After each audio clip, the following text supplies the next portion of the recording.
a little too much Matt Cain as the Giants took game one of this three-game set by a score of 3-1. So identical 52 and 44 records for the Rockies and Giants as they match up on a Saturday night in the Mile High City.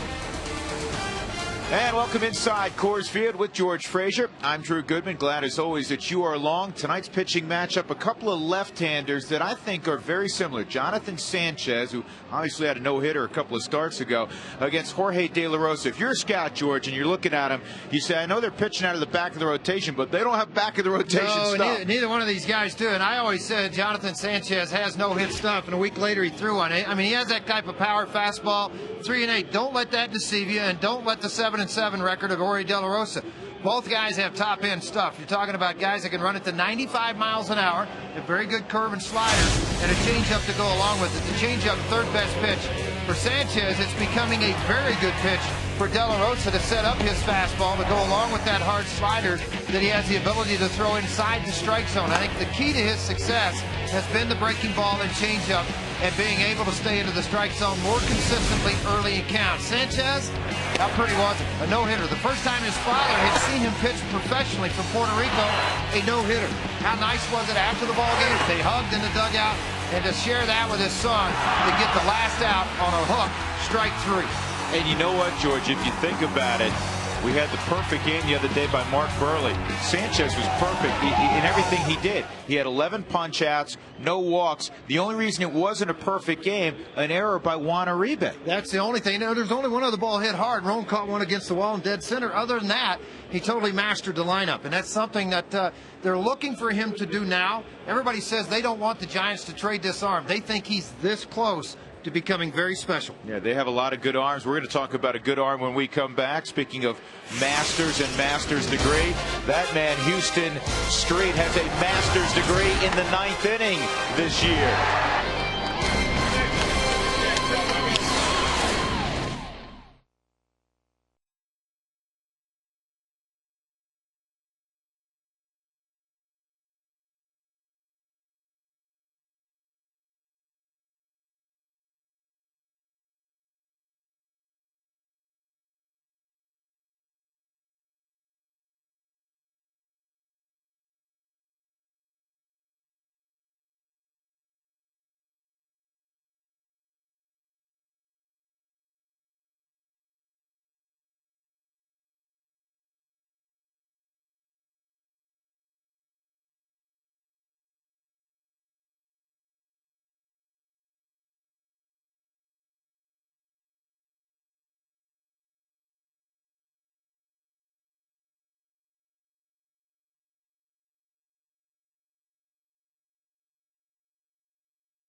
favorite Rocky, actually many of your favorite Rockies. They did that instead of batting practice out on the field this afternoon.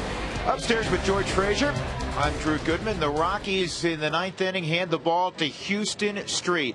And boy, what a year he has had. You cannot overstate how good he has been. He has the right mentality for the job that's been given to him, and that is to close ball games. That's the one big thing I've seen, the way he attacks the strike zone every time he goes to the mound. 3-1 overall in 44 ball games, 24 saves, 25, 16 straight saves, the longest active streak in the National League right now. Those 24 saves tied for second. Wilson got his 25th last night here at Coors Field.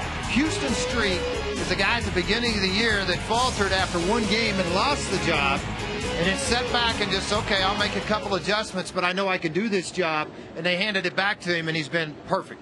There is no drama in the ninth inning. Typically it's 1, 2, 3. Typically it's a couple of punch outs. Some numbers for you: 47 strikeouts, George, only 10 walks. The league's hitting just 193. It's pretty quick. It is very quick. And the other side of this thing, because the ball's down, typically it has a sink or a slide moving one way or the other, but down into the zone. So you don't give up a lot of long balls. That's the key to it in the ninth inning, not giving up the long ball and being able to keep the ball in the ballpark and give your team a chance to win this ball game and for him to save, and he's done that. That's right. It'll be a good night if the Rockies can hand the baseball to Houston Street this evening.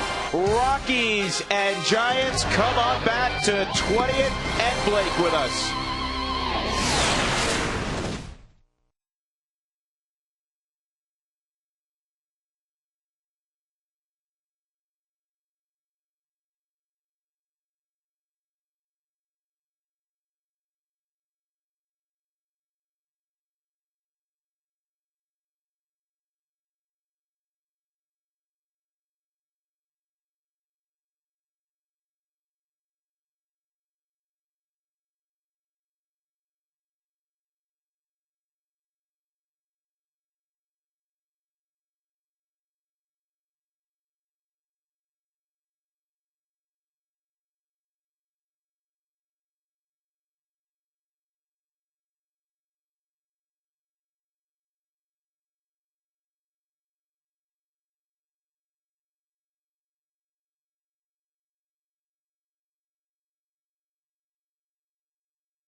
SFN is brought to you by E470 and Express Toll.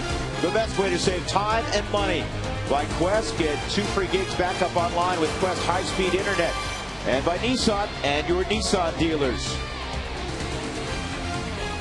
A little bit overcast as we are ready to go. A few minutes after 6 p.m. in the Mountain Standard Time.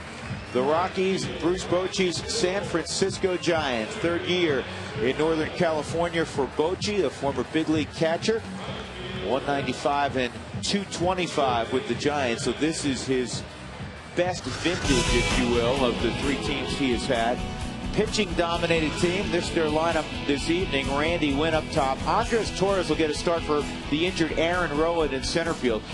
Pablo Sandoval getting the 3-hole. Benji Molina, Edgar Renteria, then Nate Shearholtz, Juan Uribe, Matt Downs, and Jonathan Sanchez. Shearholtz hit a home run last night here at Coors Field. First home run in the second half for the San Francisco Giants. Here's a scouting report presented by Fidelity on Jorge De La Rosa. 90 to 96, you have late tail and sink on the baseball, meaning when it's away from the right-handers, you're going to see some sink, but with less velocity. Slider's going to be hard biting. down on that back foot of these right-handed hitters. The curveball 12-6 works very good left to right. Win on top. If he gets to the side and has a swing action, it flattens itself out. And then the sink will have, the changeup will have a little bit of sink and fade to it. 80-86. De La Rosa been perfect. Last 5 starts, 5-0 with a 273 earned run average. And think about that, in his first 13 starts, 2-7 with a 581. He's been one of the best Rockies pitchers of late. And George, if you remember a year ago, final 6-7 weeks of the season, Jorge De La Rosa was one of the top pitchers in the National League. Well, and because I think the primary reason for his success, he's been able to throw strikes, prevent big innings where he would get in trouble with a lot of 2-out big innings. 3-0 in his career versus San Francisco, and 4 starts this year, 1.07 earned run average. He has great numbers in his career against the Giants. So here we go, De La Rosa against the switch hitter Randy Winn. And Randy, for whatever reason, has really struggled from this side of the plate this year. Winn, right-handed, is hitting just 153. Though he does have 5 hits in his last 13 at-bats against Southpaws. Winn's numbers overall, 278, a couple of home runs, 39 driven in. And that pitch misses inside, 2-0. 76 degrees our game time temperature. Rockies defense shallow and kind of bunching the gaps against Winn. I say shallow, moderate depth. 2 balls and a strike. Winn was held hitless in the ball game last night. Snapped a 5-game hitting streak. He's hit .315 in the month of July. This ball in the air to deep center field. Fowler's going to get back and make the play. 1 out. As we take a look at the rest of the Rockies defensively, Spilborghs and Hopp joining Fowler in the outfield. Garrett Atkins, Troy Tulowitzki, Clint Varmus, Todd Helton in the infield. Chris Iannetta doing the catching. So once again, against a dominant left-handed pitcher, the Rockies will put Spilborghs and Atkins out there. And the Rockies had just a few hits last night. And Atkins and Spilborghs both had extra base hits. In fact, Garrett knocked in the only run for the Rockies last night. Andres Torres spent most of his career in the minor leagues. Runs very, very well. Known more for his defensive work than his offensive work. Here's the 0-1, and that's fouled off. Now, velocity-wise, seeing 94, 93 with De La Rosa. The problem with De La Rosa early in the season, this is what he would look at home plate. Now all of a sudden he's seeing this. He's really focusing on where Chris Iannetta or Yorvik Torrealba has their positioning of the glove. And you talk to a lot of pitchers that have a tendency to be wild. You say, what were you seeing, or what are you looking at when you're looking at home plate? A lot of times hitter says, well, what do you mean? And it amounts to seeing the hitter, catcher, umpire. Well, your focus ought to focus down to that little 12-inch TV screen. And he's down on a hard slider by De La Rosa. Let's take a look at the keys to this ball game tonight, brought by Bird Automotive. The offense, I think that's one thing that's got to go early on Sanchez. Don't let him settle into the ball game. The 2 lefties talking about De La Rosa and Sanchez. This left-hander coming off of a no-hitter, then a pretty good ball game. And then they get it to Street, Houston Street, to get him into that 9th inning. It's a good thing for the Rockies, because you're usually high-fiving each other after a win and a save by Street. Here's Kung Fu Panda.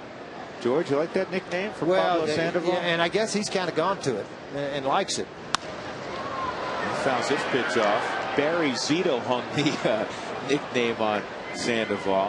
What a joy to be around. I mean, you talk to people with the Giants, and we visited with him when he came up last year a little bit.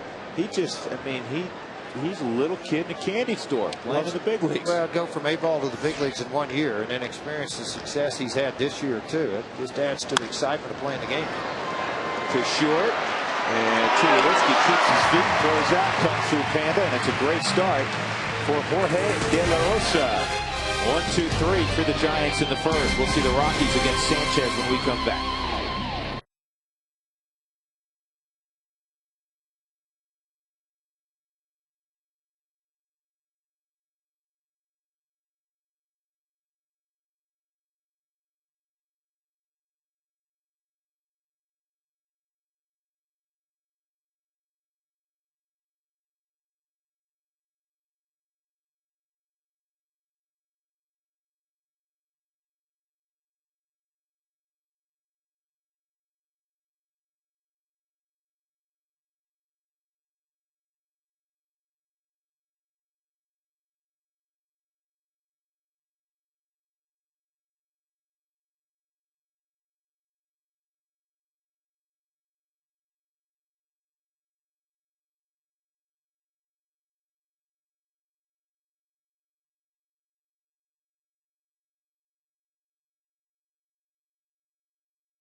Rockies lost last night 3-1, trying to bounce back tonight. Dead heat between the Rockies and Giants in the NL West, both 9 games behind the LA Dodgers, so therefore tied in the wild card race. Jim Tracy's lineup: Dexter Fowler, then Clint Barmes in there against Jonathan Sanchez.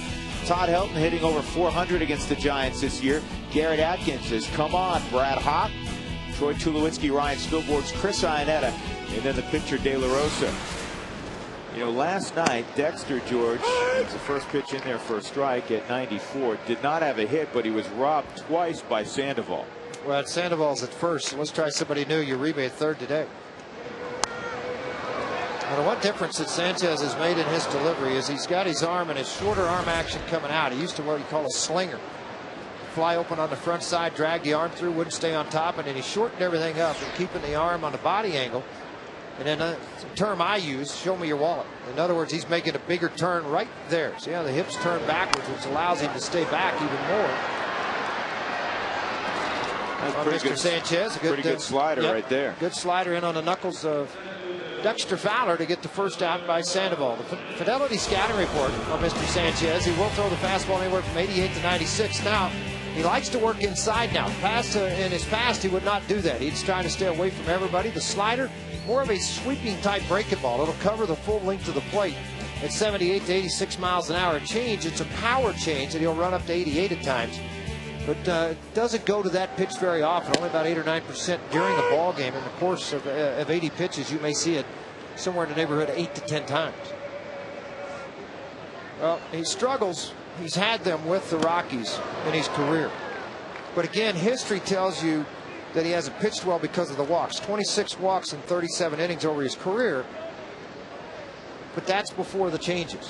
That's before the no-hitter and before pitching well in Atlanta in his last start. He's made a tremendous amount of different changes inside the delivery to help him concentrate on throwing more strikes. 6 innings in Atlanta, 1 walk. In the no-hitter, no walks. Previous no walks. That has been cut down dramatically. 1-2 on Barmes, who owns a home run against Sanchez. You see the quickness of his arm. I mean, it's really an embarrassment of riches, George, the guys they have in their rotation. You know, Barry Zito, when Randy Johnson's healthy, and you know, he's really become their 4th or 5th guy. Barry Zito's making $26 million over terms of his contract. Well, those 3 guys right here. I mean, here's Zito right there, and here's Kane, who pitched great last night, and then Lincecum sitting here. These 3 guys. 3 of the top in baseball, and again, you put Sanchez into the mix, and right now, as Drew mentioned, I think he wouldn't be in the rotation if it wasn't for the injury to Randy Johnson. That is a fair ball. Uribe showing off the shortstop's arm. Throws out Barmes. Nice play by Juan Uribe. Here's the defenders tonight for the Giants. Randy Wynn moves to left. He plays everywhere in the outfield. Torres at center. We saw him late yesterday. Nate Shearholtz in right. Uribe, Renteria left side, Matt Downs, Pablo Sandoval on the right side, and Benji Molina doing the catching tonight. Todd Helton steps up. Limited success against Jonathan Sanchez in his career. 0 for 2, a couple of walks last night. 3 for 15 against Sanchez, and that is strike 1. When you throw a no-hitter at a near perfect game, it can't do anything but help your confidence, and I think that's what we're seeing here in this first inning, because he's just lighting up the strike zone, George, at 94, 95, hitting edges too. Well, he is, and again, he's following the game plan as presented. I think the one thing that helps him with his slider too against left-handers is he's across the body about 6 to 8 inches, so it becomes a sweeping type slider. He just blew heat right there. Yeah, 3 straight at 95, 94, 95, the last by Helton on the inner half. There wasn't any messing around in that at bat. Wow, that was special. No score, we go to the second.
Members on Wednesday when Todd Helton became the 50th player in Major League Baseball to hit 500 doubles. Well, head groundskeeper Mark Razum went out to him, swapped out the base. After the ball game, Todd said, "It's okay, I really don't need the base." Well, that was before the Colorado Rockies did this for him. They took the base and they were able to frame it in a shadow box. The entire team signed it, congratulating Todd not only for, of course, his accomplishments, but just how much number 17 means to the team. So now I guess you can take the dirty base and hang it on the wall, guys. That's a great nice compliment. Job. That's a great. That's the right thing to do from the organization, and they always find just a perfect frame for it, huh, George? I'm not sure where they take it, but they've got them. They make them. It's pretty neat. That's really neat. Here's the 2-0, and it's down low to Molina, 3-0. Where did he go? No, they said that he offered at that, so it's 2-1. Actually hit the bat. It's called a foul ball, George, when it hits the bat.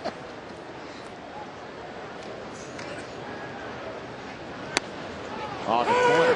Home plate umpires Doug Eddings tonight. Dana DeMuth is at first. Brian Knight at second. Hunter Wendelstedt is at third base.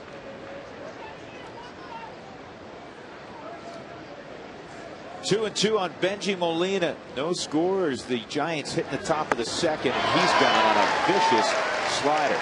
And I'll tell you what, you know, as a pitcher, George, De La Rosa had to look out there and say, wow, Sanchez is on his game also. Well, yeah, I mean, you look out and see what the opposition's doing, but you also know if you take care of business, and that's all you can worry about. There's that hard slider on the Hyundai cam that starts out as if it appears to be a fastball. The thing with De La Rosa, he gets so much top action on it, and it dives so hard. That pitch at 90. Check the gun. That's an awfully hard slider. That's a Randy Johnson slider in his prime, and then the heater at 95. These two guys are, I'm telling you, they're similar. I mean, Sanchez, you know, bit of a bumpy road in De La Rosa's career, sometimes been his own worst enemy.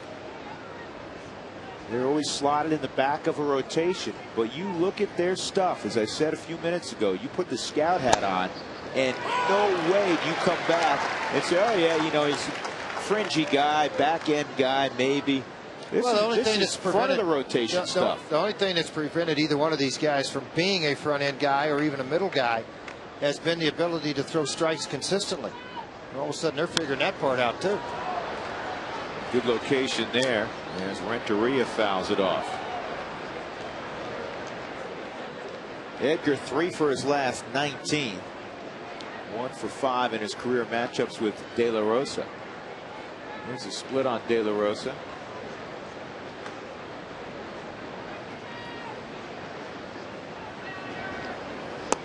De La Rosa's sixth in the National League in strikeouts per 9 innings. His average is 9.1. Lincecum first at 10.8, so it shows you a pretty quick race.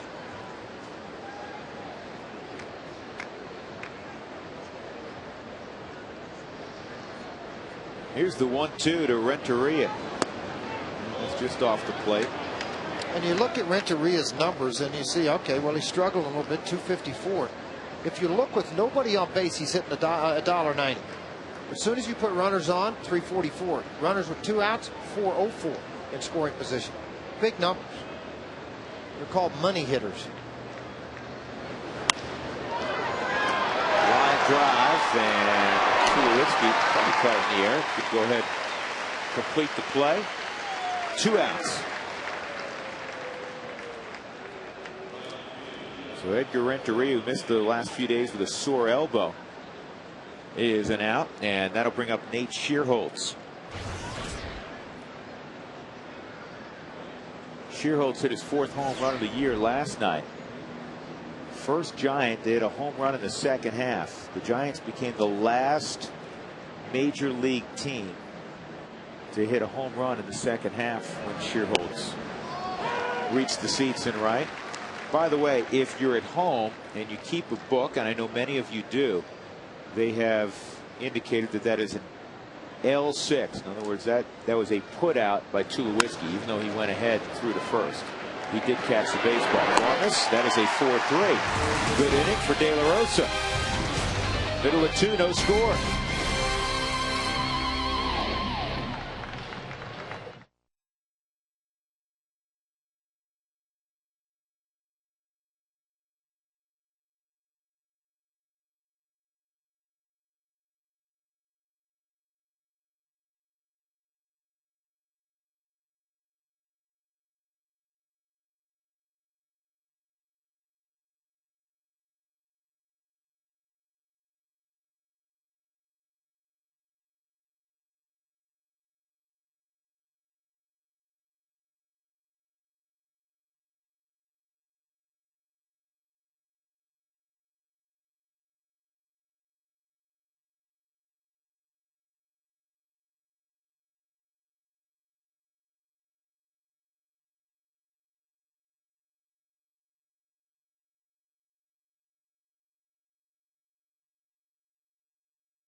Bottom of the second inning, Jonathan Sanchez to Garrett Atkins, and that fastball on the inside corner for a strike, and he is doing more of that in his last few starts, throwing effectively with the fastball in the inner half to right-handed batters.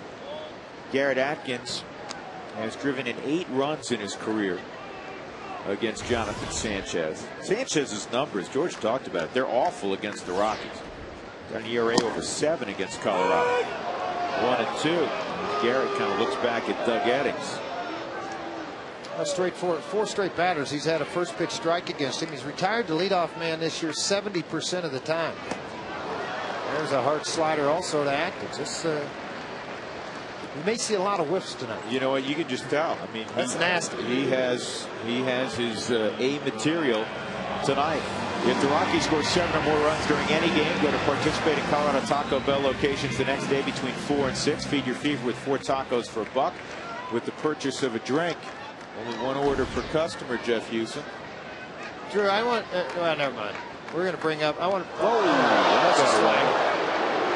Not a fastball, but a slider. And it was at 80 miles an hour, so it tells me he lost the grip completely because the punch-out slider on Atkins was 85. So Brad, the first base runner of any kind in the ball game.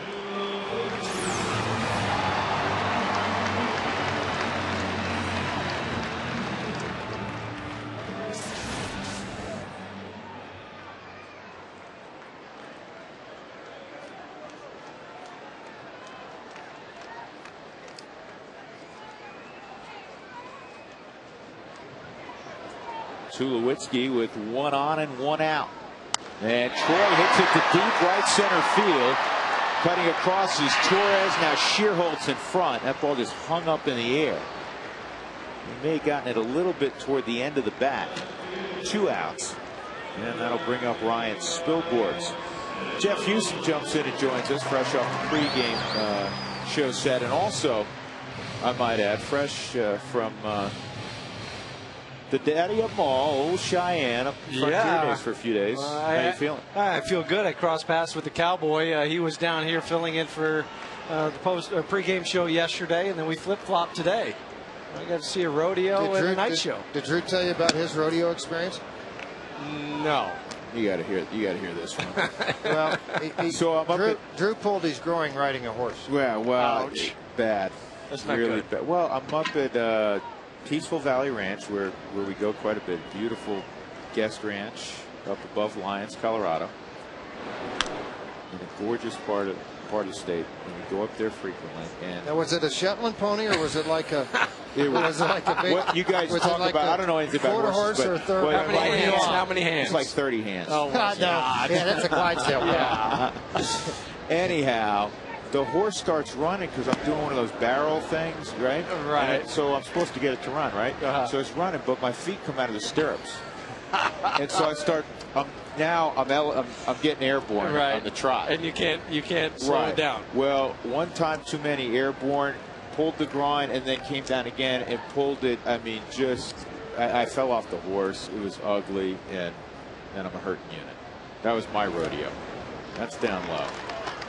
But the thing about that, though, is if you were a real cowboy, you would have to get back up on the horse and still ride again for the next go-round. I finished. I jumped across the line, and I nailed my, when I fell off the horse, I did land at a 2-point landing. Yeah, you have to be on the horse. I had a time. Though. It was a timed ride. Somebody from Westchester, New York, should not be in a rodeo in Denver, Colorado. No. I would agree with that. I was thinking of you and the Cowboy. As I was, you guys Wyoming through and through, and while I was up there playing Cowboy, when that happened, I was really thinking about you guys would be very proud of me. That you were even on a horse? Yeah, there's a Cowboy. Yeah. So a lot of those hats the last couple of days up in Cheyenne. All the running you guys teased me about, and the weights and all that stuff, and I get hurt riding a horse. Here's the 3-1, ball 4. So Spilborghs pushes Brad Hopp into scoring position for Chris Iannetta.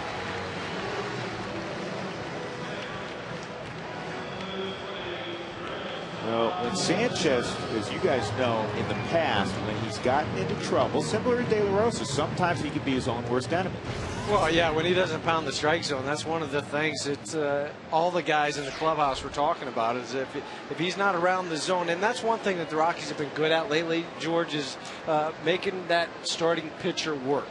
Well, make him work deeper into the counts, get him out of the ball game earlier, with the exception last night of Kane to 116 or 120-something pitches. You're talking about a different animal in the game. But I think you look at history, and this is what we talked about earlier, and 47 walks, you see this. But the thing before with the Rockies in 36 innings, he walked 27 guys. So I mean, it's like 27 freebies to knock people in, and that's going to drive up an earned run out. That's also in there for a strike on Iannetta. This is not a guy you want to be behind, because he has an arsenal. Well, surprisingly, the slider's been better, and he's only faced 2 left-handers, but the slider's been better against the right-handers than it has been the left-handers. He struck Helt now with 3 straight fastballs, and he hit Hop in the middle of the back with a really less velocity, 80-mile-an-hour slider.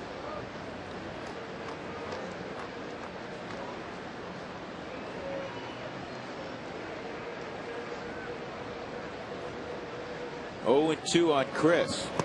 And Iannetta stayed off the slider. See, I wonder, too, how much fun it is for Benji Molina to catch Lincecum, to catch Zito now that he's throwing well. Right. To catch Matt Cain, to catch Sanchez, and Randy Johnson. I mean, it's got to be a dream. You got 5 guys that typically, and Randy's hurt right now, but 5 guys typically throwing strikes.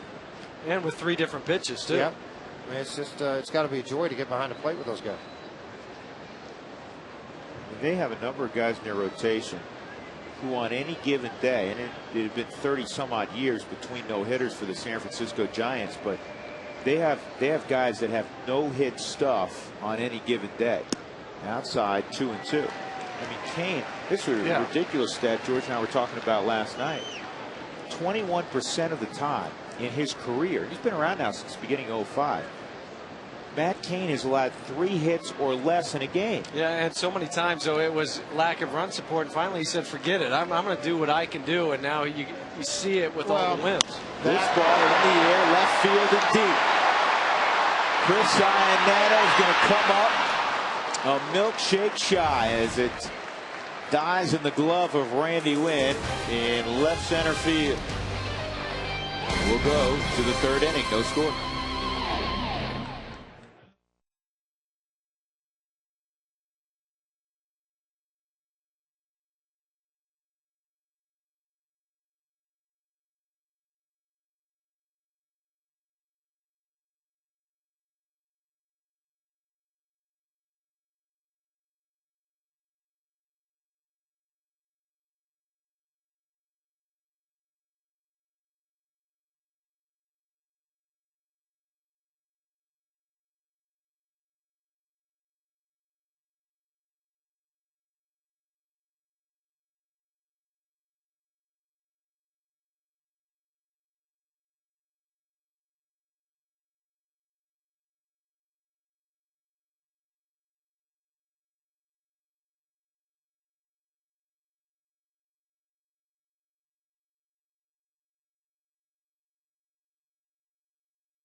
And by the Great Colorado Payback, reuniting you with your money.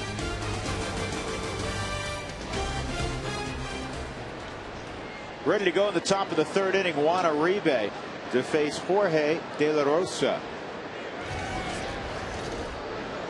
And Uribe fires at the first pitch and hits it long and foul down the right field line. I'm going to watch as this lineup gets through a little bit farther along to see how much are firing at the first pitch. because De La Rosa has shown only 7 balls thrown in the first 2 innings that he is going to pound the strike zone. That is a nasty hook. He missed that thing by a foot. 0-2. De La Rosa and Jonathan Sanchez. Man, the similarities, George, are eerie, aren't they? Well, a lot of the delivery, and you can really see how he's slowing that down. Yeah, you offered. Grab some pine meat. And he slowed his delivery down, and what that does, it allows his arm to get in a throwing position. He doesn't fly open. He over concentrates on the fact of keeping the front side closed and driving right towards the plate. You can see again, here's that hard breaking ball. This time he put it out of the strike zone, down into the dirt, and then on an 0-2 count, very difficult not to swing at it.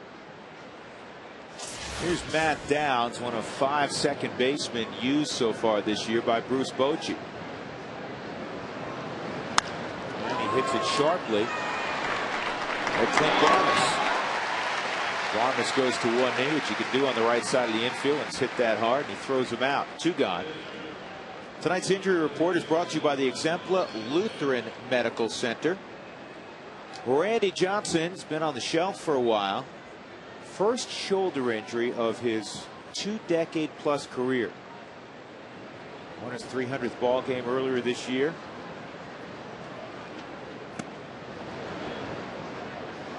We hope to have him back in the not too distant future, but shoulder injuries, George, an iffy proposition. Jonathan Sanchez, not only not much of a hitter this year, he has not been much of a hitter in his career. Nope. So this is one of those guys you just go right at with strikes and don't try to be too cute with it. 2-1. Yeah, the moment you say that, you see more pitchers seemingly lose concentration against their pitching counterpart.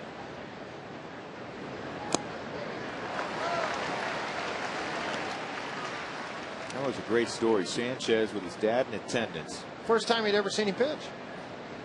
That's what even made it better. Very first time. And he is gone. That is strikeout number 4. Perfect through 3. Jorge De La Rosa will go to the bottom of the 3rd, no score.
Power hit of the week. Todd Helton in the 8th inning, going deep off of Scott Schoenweiss to give the Rockies a 4-3 lead, and they would win the ball game against Arizona 4-3 on Wednesday. Did you know that Colorado is the nation's leading producer of molybdenum? It's used in wind towers, air safety bags, smoke retardants, and carbon monoxide detectors. Moly, saving lives and supporting the new energy economy. And it's mined in Colorado. molybdenum.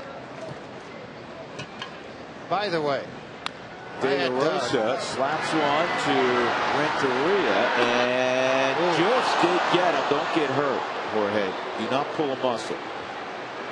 He's trying to leg that out.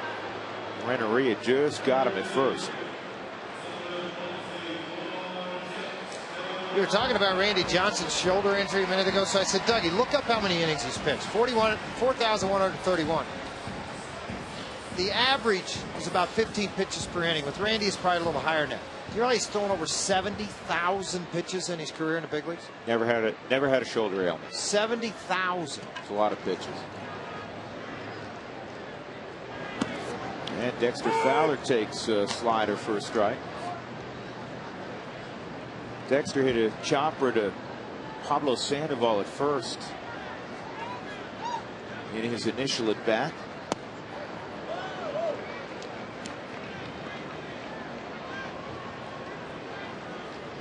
Dexter's on base percentage .419 in the month of July. Yesterday he walked for the 50th time this year.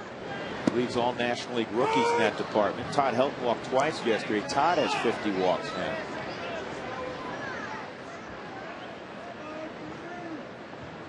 Tell you what's making Sanchez real tough right now, George. He's throwing the slider for a strike. Well, the outside corner too. He's made him very aware of the slider hard in. So then now you take the ball away from him. That second time through, that's the veteran catcher. Well, if you'd like to come out to the ballpark and entertain your guest at one of the party facilities, there's none better than here at Coors Field in one of the suites. Don't forget to ask about the buy one, get one offered free. Buy one, get one free. That's a pretty good deal. 303-312-2444 to reserve your game day today. Clint Barmas behind 0-1. Barmas grounded to third, right down the line, in fact. Good play to throw him out by Juan Uribe.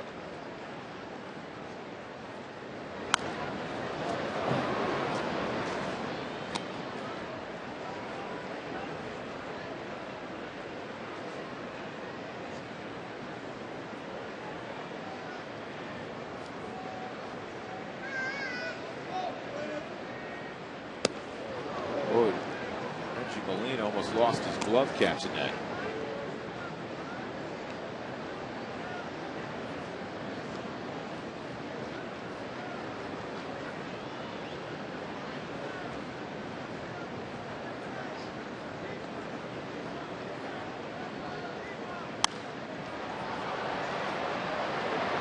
Downs going out. Shearholtz coming on. It'll be Shearholtz. Quick inning again for Jonathan Sanchez. We'll go to the fourth. No score. Rockies have the only 2 base runners.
Have 4 triples so far this season. What is the most triples by a single player for the Rockies in a season, guys? Good question, and I know you'll provide us with an answer in a little bit. Thanks, Solano. We go down to the 4th inning. Randy Wynn will lead it off against Jorge De La Rosa. Wynn hit a fly ball to center field his first time up. De La Rosa threw the lineup one time unscathed, and he has struck out 4.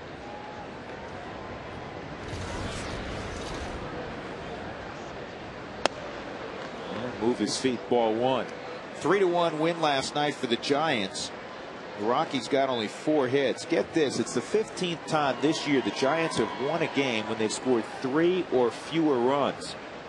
They're tied with Seattle for the most wins in baseball, scoring 3 or fewer. Matt Cain dominant again. He's 12-2 now. 12 wins match Jason Marquis for the big league lead. Last year they won 22 games, which was the most in baseball, when they scored 3 runs or less.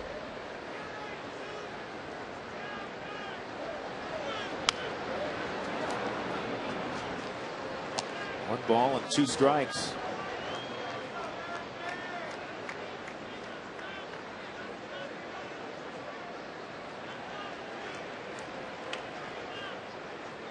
Well, a lot of those, you're talking about the runs and how they score with 3 runs or less. A lot of that's due to the manager. Of managing the ball club. You saw that turn around with the Rockies when Jim Tracy took over. A lot of 1-run wins versus losses, and with Bruce Bochy in charge, a veteran guy that knows how to run a bullpen, runs the bench. That's what wins those games for you, as much as what Jim Tracy talks about an awful lot with the media and with his team about winning the ball game late. Hard overhand curveball strikes out Randy Wynn.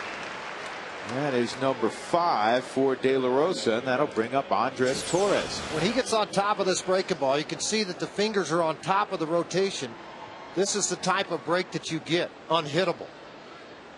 77 miles an hour in a great big bend. It's when the arm drops out in here in this area is where he can get into trouble and work around to the side of the baseball. Torres tried to bunt his way on, 0-1. 10 balls in this entire game have been out of the strike zone for De La Rosa. Out of 38 pitches.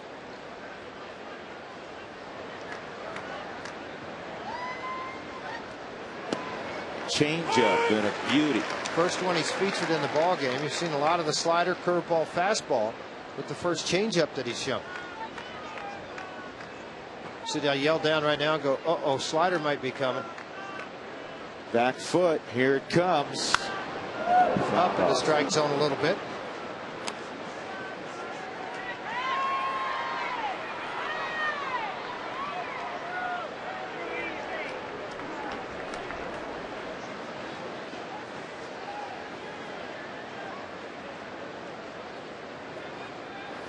Oh, 2, and it's a curveball that gets him. Iannetta blocked it. He'll go to first. Another strikeout. That's 6. And put out 2-3 at first. Yeah, if you're wondering how many he struck out, the high in his career has been 12. That was against Florida this spring for De La Rosa.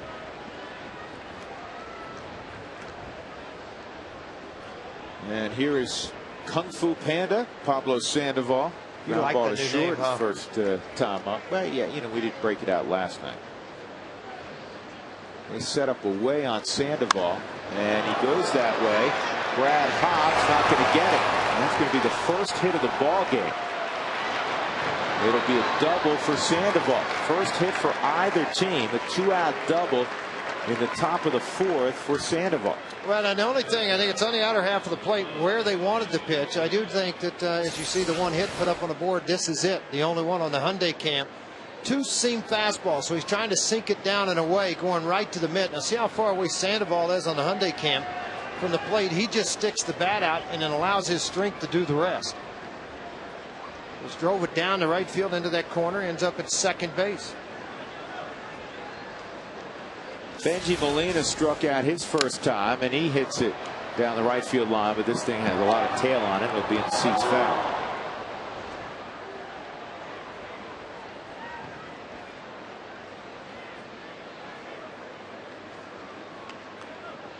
Go back to June 5th. De La Rosa is 7-1.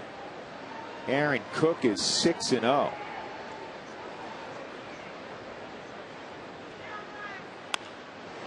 in the air to left field. Spielborg's waiting, and no problem. Sandoval left at second base.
No score as we head to the bottom of the fourth inning between the Giants and the Colorado Rockies, and the rain is falling. Time now to answer our Aflac trivia question. The question was, Troy Tulowitzki and Dexter Fowler each have 4 triples so far this season. What is the Rockies' record for triples in one season? Guys, you have a couple. One guy is in the ballpark. I will give you that. Oh, well, Juan Pierre ran real well. Juan Uribe is on our camera. Yep. Is he really? Yeah. Well, there you go. Juan Uribe, that's he'd had it. Nafy used to hit a lot of Very triples. good. Nafy was the only person that did it twice. He did it in '99 and 2000, and each person had 11 triples in one season. So you mentioned Juan Pierre. He did it in 2001. Well, the no-hitter's got nice for Sanchez also is Todd Helton. Lines a clean single to right. So you got all that out of the way, George. Everything's done now. The triples are talked about. There's light rain falling at Coors Field, and Helton's got a base hit. Well, Brad Hopp, who's hitting in the 5-hole today behind Atkins, has had some pretty good success. 345, get a guy in scoring position. Somehow, when a game starts to go like this, I think managers will start to put people in motion and do things.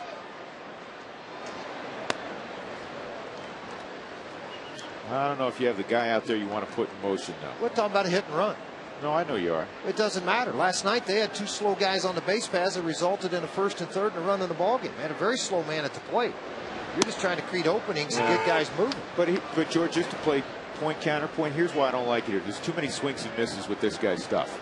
Well, it can be. But when he's behind in the count, or even in a count where you know you maybe get to a fastball situation, take it and go with it. And the only reason I say that also, Drew, because if you're in a ball game 0-0, you better create some things. Yeah. Maybe you're going to bunt a guy to second or whatever you're going to do, but you're in the middle of the lineup. So let Atkins, who can hit the ball to the right side, try to take a hit and run, see what you get out of it.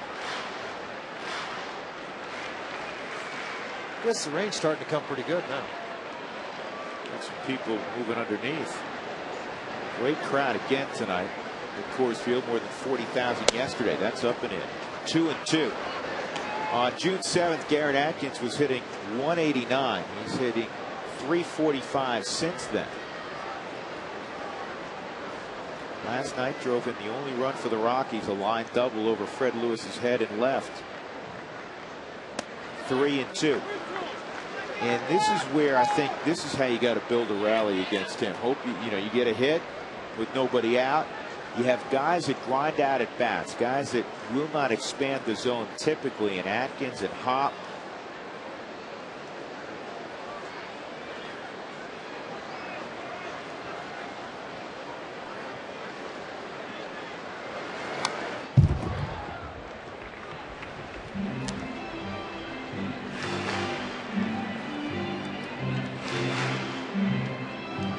Despite the loss yesterday, the Rockies have still won 10 of their last 15 as you look at the numbers second and third time through the lineup against Jonathan Sanchez.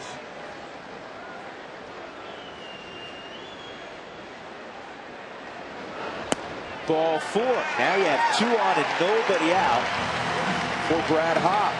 Well, I mentioned a minute ago, Hop's success, 345 average. That's only part of the story. Hitting into 8 home runs, covering 139 at bats, 31 RBIs. Half of his RBIs have come hitting into 5 hole, and he's got that chance now with nobody out.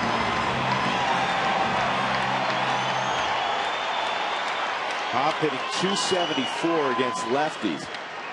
And Sanchez's numbers, George, are very similar. Righties and lefties both hitting the 230s.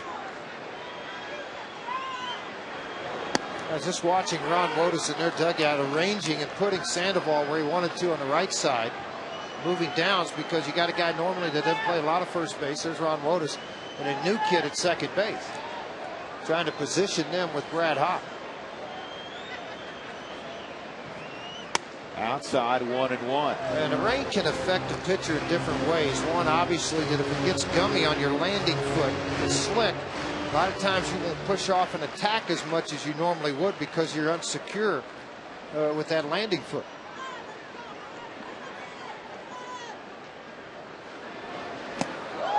Way inside on Brad, who got hit with a slider his first time up. 2 balls and a strike. Umbrella's out at Coors Field. Good solid numbers, as we told you, against left-handed pitching. Helton singled. He's at second. Garrett Atkins walked on a 3-2 pitch. He is at first. Nobody out. No score. Bottom of the 4th. 1 hit apiece. In the air to left field and deep. Randy Winn in the corner, and it hits up against the side of the stands.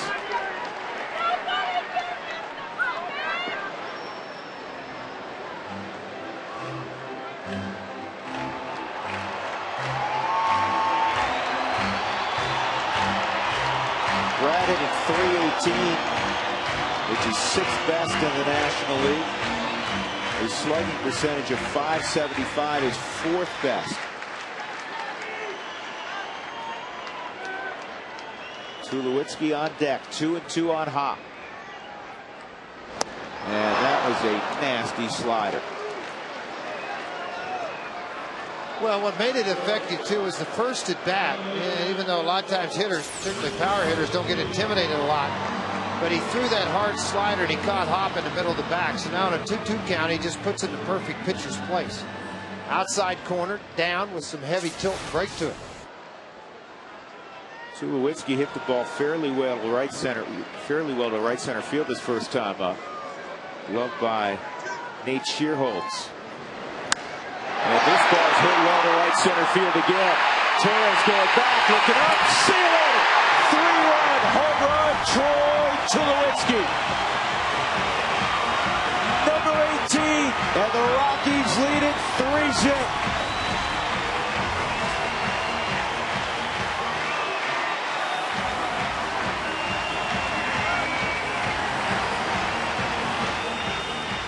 If you've noticed with Tulowitzki the last month, George, not only has he hit a ton of home runs, most of them are going in that direction. Well, because a lot of people are working him away, and then the power is there. It's not so much he's changing the swing to attack the ball, he's just staying back longer on the ball.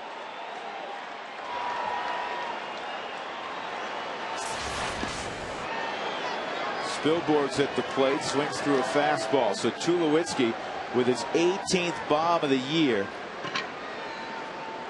And it's 3-0. Pretty good considering the Rockies entered the 4th inning without a base hit. Helton singles, Atkins works out a walk, and after a strikeout of Brad Hop, Tulowitzki loses one into the Giants bullpen. No shortstop in baseball has hit as many home runs this year as Troy Tulowitzki, who in his rookie year of 07 hit 24. 3-1.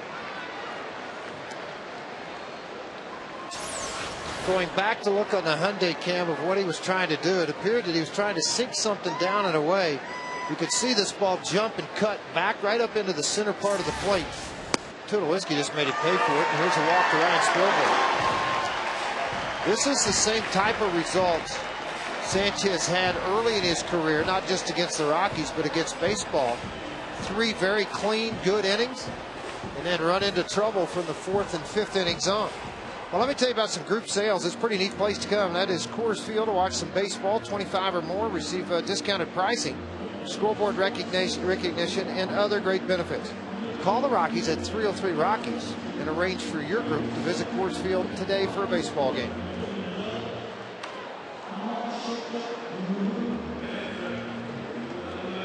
And sometimes you just got to wait for your opportunity and hope somebody in a deep lineup could square one up, and that's exactly what happened.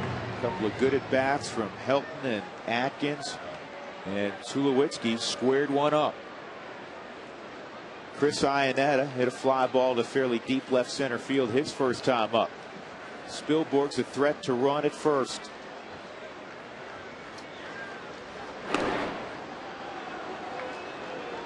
For a left-hander, George, base stealers have been very successful against Jonathan Sanchez. In his career, he's allowed base runners to be successful almost 85% of the time. And very unusual. He's another one of those guys, a little bit like De La Rosa, that once he picks the leg, he's committed to one or the other. Go to plate or go to first. And if they get a read off of that commitment, he can't adjust halfway through the delivery. And Benji Molina has thrown out 15 base runners this year. That's a very good number, but he's allowed 58 stolen bases. The combination of who's on the mound and Molina behind the plate, that's the most in the league. Last night when he threw out Dexter Fowler, he was 1-9 flat to second base. It's a very good time. Average right around 2 flat. Tulowitzki 18 home runs out of the shortstop spot. Next best in baseball, Hanley Ramirez among shortstops. He has 15. Then J.J. Hardy with 11, and a couple other guys as well. 1 and 2. It was a few years ago that the shortstop spot was producing a great number of home runs. Tejada was hitting more. A-Rod was playing short. Now, of course, but he's you had playing Garcia third. Parra, Jeter, all these guys starting to hit it. Khalil Green. And now there's been some position changes and drop off with some of those guys. Tejada is still hitting very well. He just doesn't hit the long ball as frequently.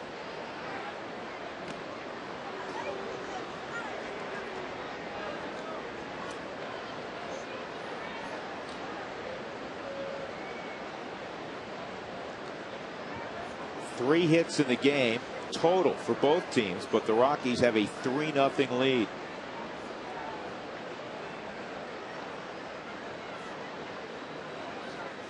Spilborghs gets a good jump, and this is looped to right field. He's got to get back. Windshield chipped or cracked? Don't wait. Call Colorado's #1 team, Elite Safelite Auto Glass, at 303-287-5000 or visit safelight.com.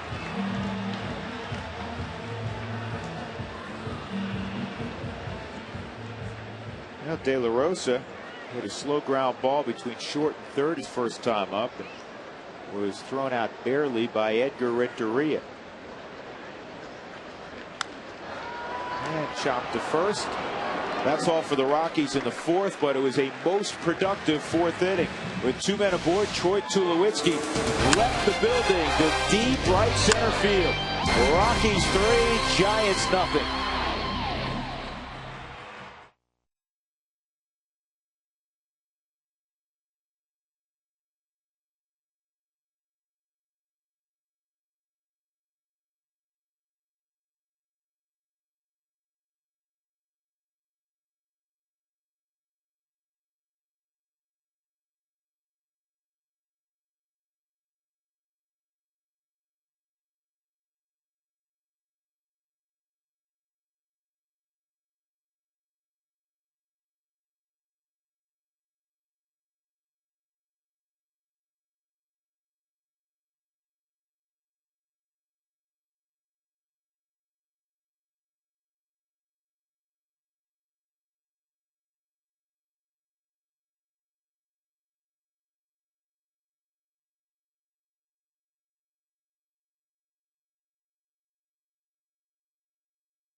20% or more on car insurance. Visit us at geico.com or call 1-800-947-AUTO.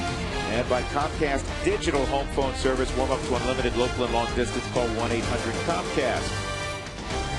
Top of the 5th inning at Coors Field. Drew Goodman, George Frazier, and Alana Rizzo. Little drizzle falling. The Rockies lead at 3-0, courtesy of that man's 3-run home run last inning. And his shortstop counterpart is at the plate right now, Edgar Renteria, and he takes a fastball for a strike. Jorge De La Rosa and Jonathan Sanchez hooking up. Jorge's looking to go over 500, George, with his personal record after a tough start. He's 7-7. Well, you think 5-0 in his last 2 and 5 before that. I mean, he just turned it completely around with his season. And not only that, it's the dominant way that he has done it. The strikeouts, the hard sliders.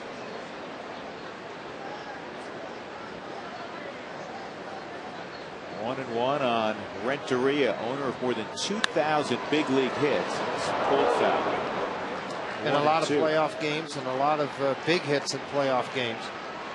He started it all in a very young career with the Florida Marlins. Yeah, 97 World Series hero.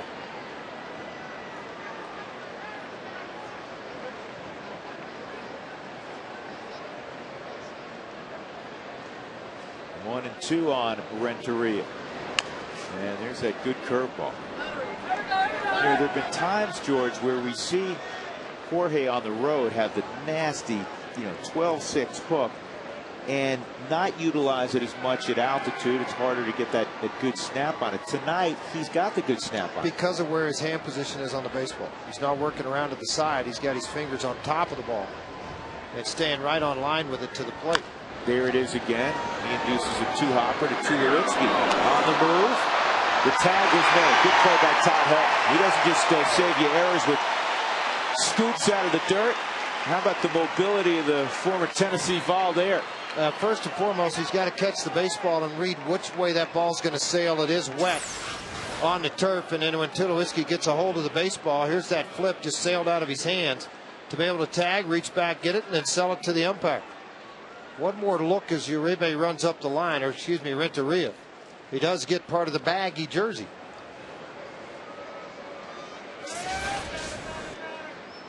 That'll bring up Nate Shearholtz. Grounded to second his first time up. Broken bat. A floater that'll drop in for a base hit. That's the second hit for the Giants. Just their second base runner. Time for this date in history, brought to you by Dex. We go back to 1998 on July the 25th. Rockies leadoff hitter Nafi Perez becomes the third player in team history to hit for the cycle.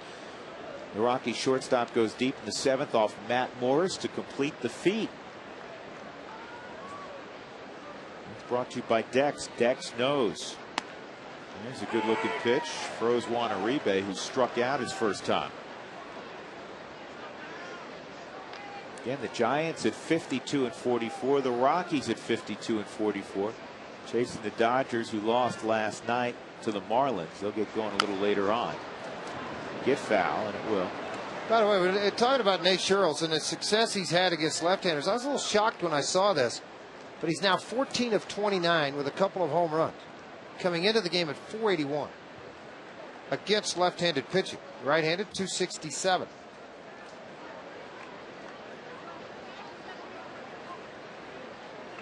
Well, they like him. And, he plays a very good right field. He's got a very good arm. And they're starved for position players, George, that can have an impact with the bat. Well, that's the key. It's the bat that they needs to have, and they need an impact bat that's going to leave the yard, that's going to drive in runs. But it's not just one. They need more than just one bat. Benji Molina does a solid job. Sandoval's he's a big offensive threat. He's a star in the making, but they need that guy, first of all, healthy, Aaron Rowan, and they need him to produce offensively. Rowan got beamed on the forearm, and I was chatting with him on the way out of the ballpark last night, and I mean, it's every color in the rainbow, and he said it doesn't affect him hitting, though he's struggling at the plate. That was prior to the beating. He can't throw, though. Every time he extends, off the fingertips, it's really difficult to throw the baseball. This is punched into right field for a base hit. So it's first and second with one out. And the 8-hole hitter coming up, Matt Downs. So the first time all evening, a couple of guys on for the Giants. The good news is that you're at the bottom portion of the lineup if you're Jorge De La Rosa. Well, that is a very big key. And you see the pitches by inning smooth through the third with only 9, 4-12 there in the fourth. He has 10 here in the fifth. Of those 12 pitches in the fourth, 11 were strikes, according to Doug Marino.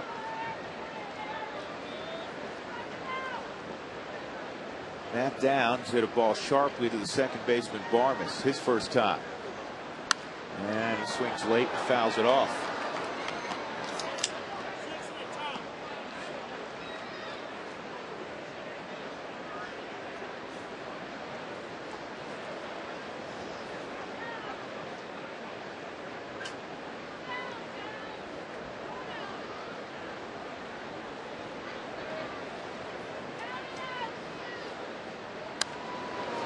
Fouled off also. 0-2. And now's where Iannetta says to himself behind the plate, convincing, sell it. What's been the strikeout pitch? Well, for you at home, if you've watched the game at all through 4+ innings, it's been the hard breaking ball to right-handers down on the back foot. That has been his out pitch.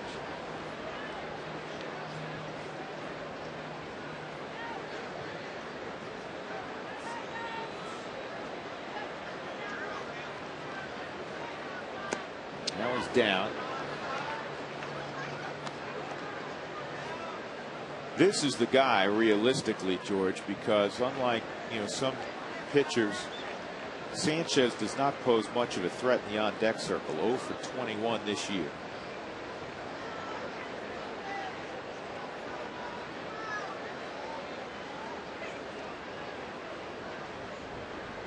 Here's the 1-2, and then it's fouled off.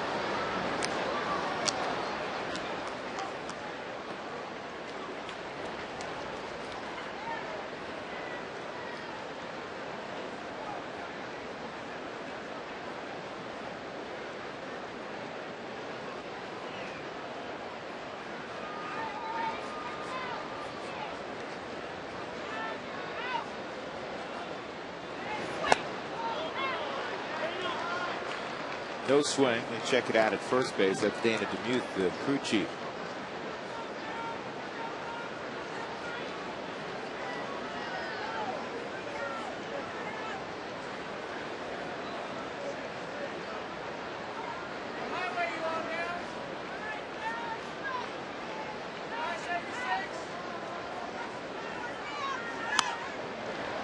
And this is hit down the line and right. Brad Hop is not going to be able to get there.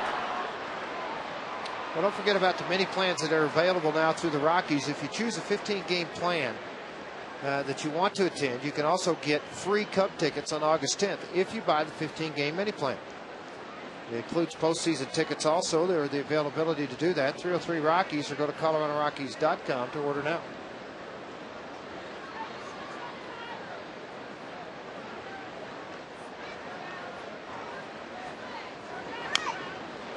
Boy, this guy's extending this at bat like crazy. He's fouling off everything nasty, taking other pitches. Took an 0-2 fastball down and in. Able to foul off a hard slider down and in. Yeah, George, you talked about this a moment ago, but it's now 61 pitches for De La Rosa. 47 strikes, only 14 out of the strike zone. And it's not just been one pitch in the strike zone, it's been 3 in the strike zone. And this is slowly hit to short. One play, and that's first.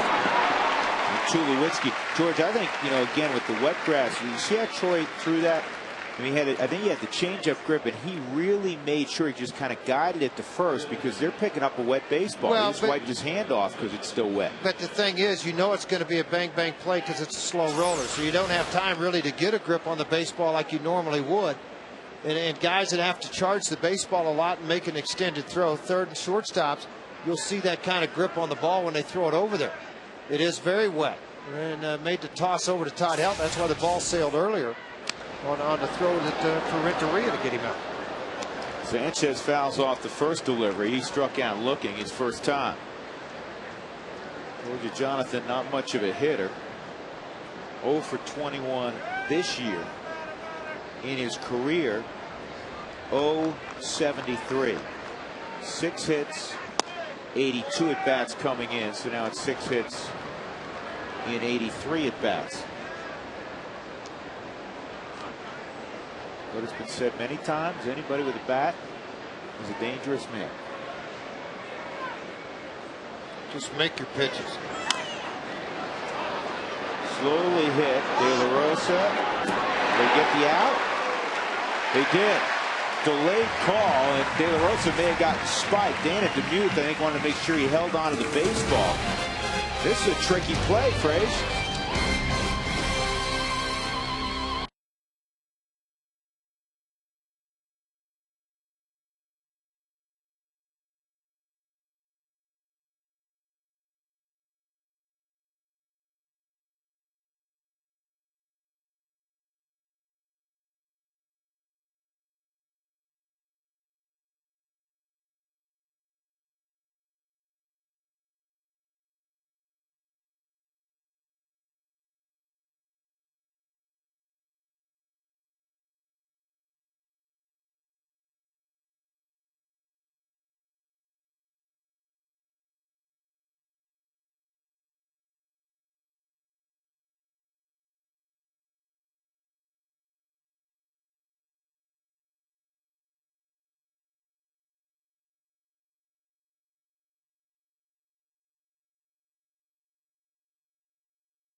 Todd Helton, as I recall, had a nice Wednesday, 500th career double, and what proved to be the game-winning home run later on in the ball game in the 8th. There it is, and there it goes.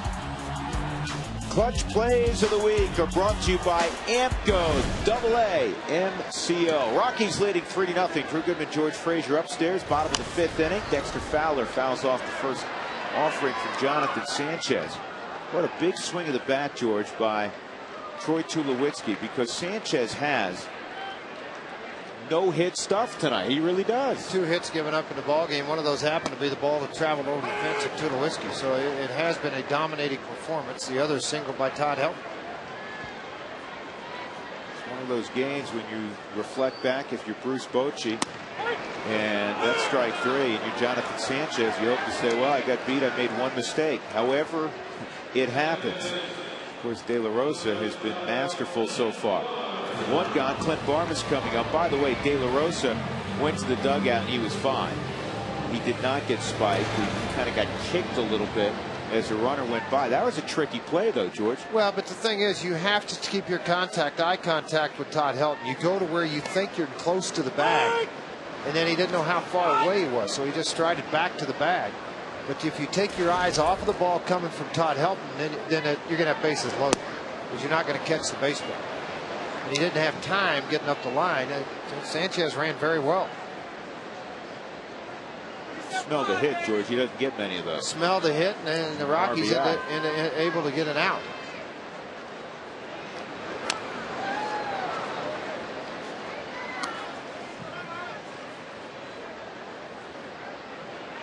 Jonathan Sanchez has not had a ton of run support this year. If he had enough starts, enough innings, he'd have the second lowest run support in baseball at 2.66. Right now, Barry Zito, his teammate, has the worst run support. In fact, Sanchez has received 2 runs or less of support in 12 of of his 15 starting assignments. 2-2. 0-7 on the road with a 6.10 ERA. Pitching a lot better than that tonight.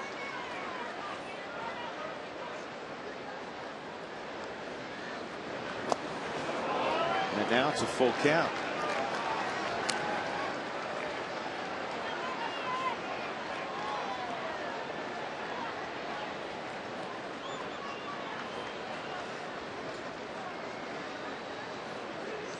Lincecum gets a lot of run support. Finally, Matt Cain can brag about run support. Never in the past. There is a pitch out of the zone. So after being behind 0-2, Barmes works out a free pass. So with one out, he goes to first. Todd Helton coming up. Todd got the rally going last inning with a leadoff single. Career hits against the Giants. Helton has 205 of them. Sheffield, especially when he was with the Dodgers, 143. Giles, Juan Pierre, and the future Hall of Famer Chipper Jones. That number for me with Jones is pretty impressive because there goes Barmes. Here's Molina's throw. He got Benji again with a quick release. Now 1-9 again. I mean, he got rid of the ball in a hurry and able to throw out Clint Barmes. They're trying to get a man in scoring position. Helton with one of those base hits. A big jump by Clint. High pitch on the right side of the glove. So immediately a little easier transition for Molina. And it was right on the money. So you know, watch how Barmes slides to the outside. Did he tag him? Apparently he did. Second base umpire Brian Knight said so.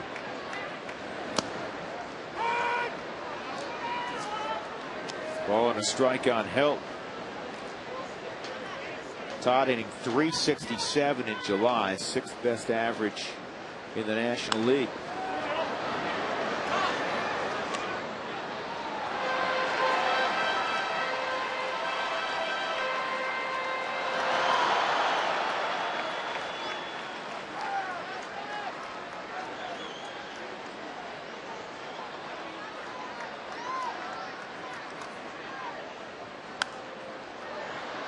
Tell you what, that was for me, that was a wonderful job of hitting by Helton. Because that fastball from the left side, you said he shows him his wallet now. That's got to be hard to pick up as hard as he throws. Very hard to pick up, but see where the pitch is, a little bit out of the strike zone. Todd got to call his third strike in his second strike in his first at bat against him. Inside, 2-2.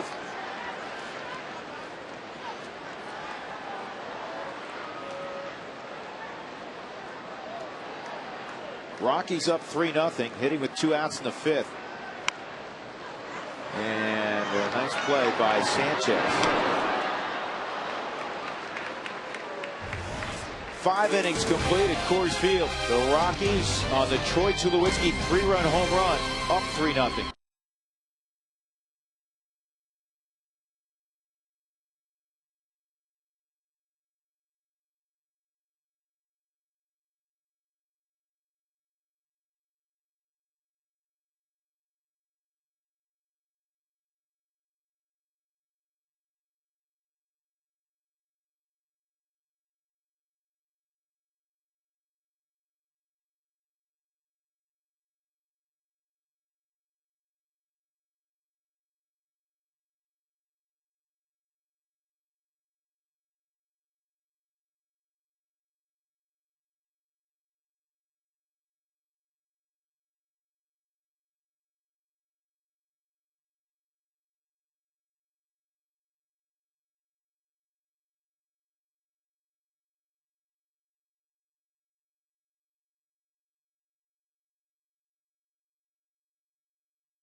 have noticed a bit of a Venezuelan influence on this team. In fact, if you take a look at the major leagues, the Rockies have the most Venezuelan-born players on their 25-man roster. The Rockies have 6 in Jolice Chacin, Rafael Benacourt, Carlos Gonzalez, Yorvit Torrealba, Juan Rincon, and Franklin Morales. The Padres are next in line with 5, tied with the Arizona Diamondbacks. The Mariners and the Tigers each have 4. Now, if we could get each one of the Venezuelan players to bring us their favorite Venezuelan dish, now we're talking, guys. That's the XL Energy Fun Fact. And don't forget, summer is a great time to cook outdoors. This keeps your house cooler and saves energy. Learn more energy tips at responsiblebynature.com. Hey, Alana. Yes. Did mom ever whip up one of her specialties? We're doing that in August. My mom's Cuban, so she's going to make a Cuban feast, and we're going to bring it in for all of the Latin players that may not be able to get authentic Latin food here in Denver. Well, you know what? Would you take care of me, George, and Jeff, and a few crew members that absolutely may not? I tell you, there's nothing better than good Cuban or Venezuelan food. Orlando Cepeda brought it from his restaurant in San Francisco. Yeah, but you've never had Maria Medina Castillo's Cuban food. No, we haven't, and we're anxiously awaiting that. I promise I will bring you some. Thus, that is the 8th time I've asked you in the last 5 weeks. This is on the ground, is short. Nice pickup by Tulowitzki. How good is that? A little in-between hop. He had a circle. Fire on the move. It's a big man playing shortstop with tremendous range. The anticipation's what helps him make this play, to be able to get to the ball this quickly and then the exchange. But when you have the arm strength he possesses underneath, side, and on top, it can make up for a lot of ground on runners at first. Andres Torres, line drive to right. Hop has it. So Torres, a 1-out single in front of Pablo Sandoval. 70 pitches in with 1 out in the 6th inning.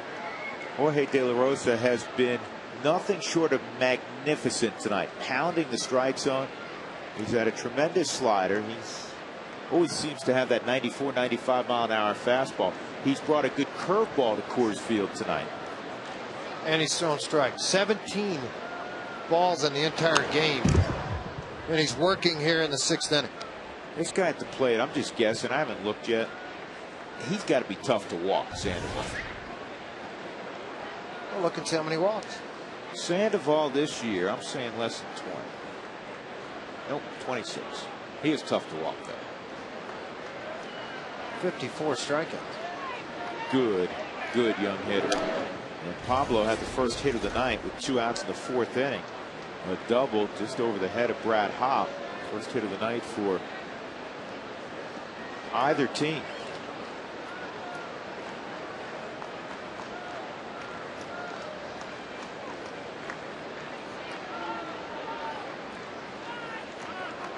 Runner going, and this is fouled off.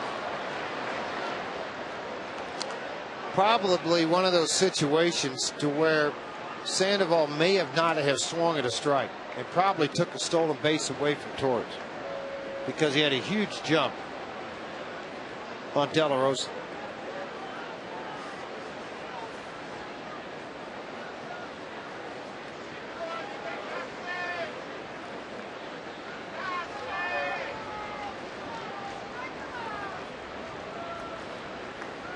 Torres not going, and the pitch down low. Sandoval hitting .390 at AT&T Park. Isn't that something? That's a pitcher's haven. A lot of line drives. He's really struggled out on the road. I mean, he's .261. It's not brutal. It's not bad at all. Well, really. compared to .390. Not .390.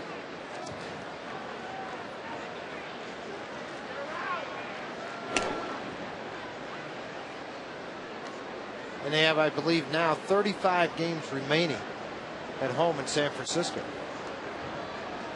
Rockies have one more game at home in the second half than the Giants do.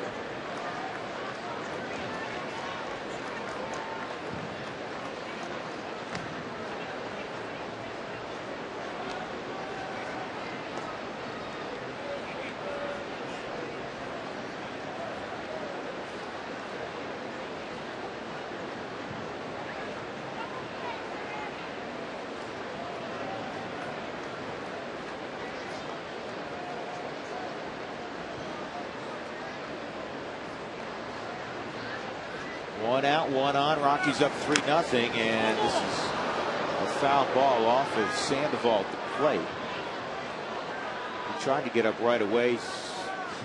You have to wait. George, he may have gotten that back leg, because I don't think he got the he missed the padding on his front leg. Watch this. This may have been one of those odd ones where he got the back leg. No, he got the foot on the front leg. Okay. But not where he has the shin guard. Naturally. That's kind of why the pain's there. And watch the ball come kind of on up. the heel. And shot forward. I thought it came closer to hitting the underside of his helmet. Now throw it there again, right? Well, typically, guys won't a little more hesitant to swing on that hard slider down and in, just make it a strike.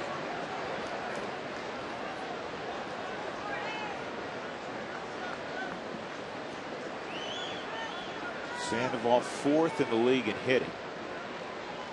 Right in front of Todd Helton.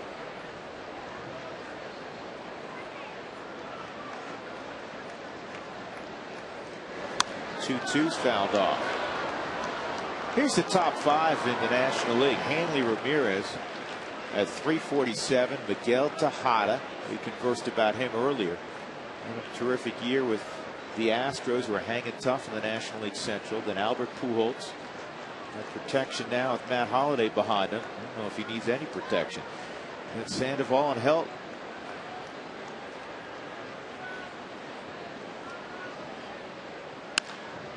Right center field, and this one is a tweener. And a nice play by Fowler. Torres can fly. He's going to get to the plate with the first run for San Francisco. So Pablo Sandoval, after a lengthy at bat, a run-scoring double, and it's 3-1. Well, I felt like when that ball got into right center, it's going to get down. It's going to scoot quick because of the rain more than anything. Line drive down and away. Watch this pitch down and away. How far that front side bailed out. Look how far it went away. Out on his front side, but this is a very, very strong hitter. Watch the ball tail away from Dexter. Hits the turf, it scoots, and then it's up to Torres. Boy, look at the perfect running style that he has. Looks like a sprinter coming into home plate. You know, Bob Apodaca's gone to the mound. Sandoval with a couple of doubles tonight now has 28. He's tied with Brad Hopp for 3rd in the league, one behind Todd Helton. Miguel Tejada leads the league in doubles. Let's check in again with Alana Rizzo. Alana? All right, you guys were talking about Kung Fu Panda, a.k.a. Pablo Sandoval. Wanted to tell our viewers the origin of that name. It actually was given to him by Barry Zito. He received the nickname after a play on September 19th of 2008. Pablo Sandoval scored a run against the Dodgers by jumping over the tag of former Rockies catcher Danny Ardua, as Drew likes to say. He scored from second base on a single by Benji Molina, so his ability to jump gave him the name Kung Fu Panda, guys. And it is stuck. Benji Molina hits one to right field. Brad Hopp is there. And Sandoval tagging, and the throw is a little bit offline, gloved by Tulowitzki. 2 outs. And that'll bring up Edgar Renteria. Well, and I mentioned earlier his average over 400 with 2 outs and a runner in scoring position. Again, another big at bat against De La Rosa. You know, Chris Iannetta is going to go out. He's looking in the dugout. Do you want to pitch to him or go left on left with Shearholtz, even though Shearholtz has good numbers left on left? Well, nearly 500 against left-handers and covering over 30 at bats almost. Daly, the right. Yep, Daly's warming up down there. They may be buying a little bit of time. I doubt that. De La Rosa go right at Renteria. And he's gotten Edgar twice, a soft liner to short and a ground ball to short.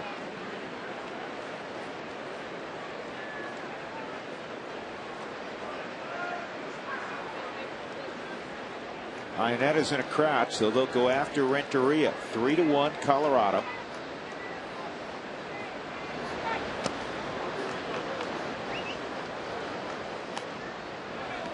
Now, I know De La Rosa's had good control tonight, but if this is one of those pitch around deals, George, you know, Jorge will uncork a wild pitch now and again, and you don't want to put him in a situation to do that. No, you don't. But behind very quickly now on a couple of fastballs, one down and in and out of the strike zone.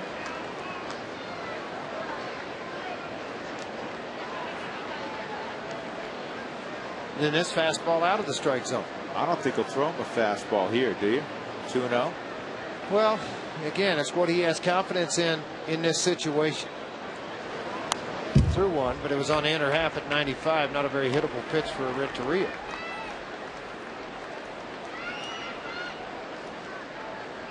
De La Rosa has gained so much confidence in what Chris Iannetta wants to do as a catcher. You don't see him shake off very often.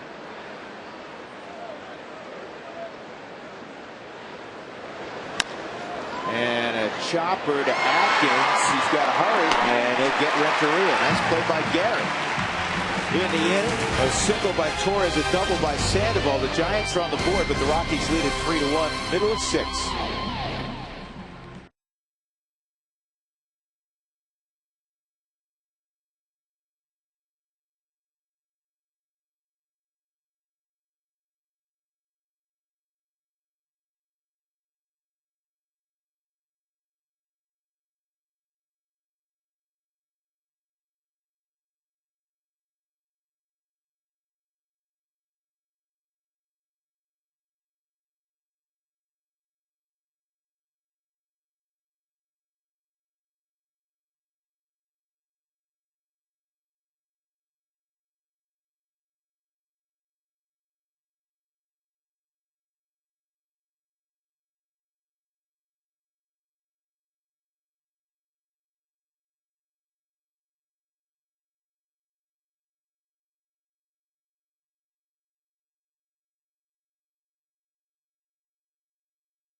Garrett Atkins will lead it off here in the bottom of the 6th. Strikeout and a walk for Atkins. He came around on the home run by Tulowitzki.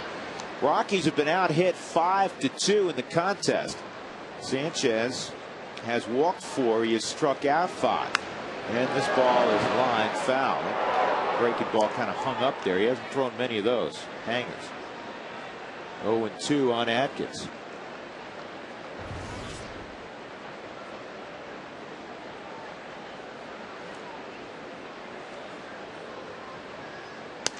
Well, George, tomorrow is Hall of Fame Sunday. It's Hall of Fame weekend in Cooperstown.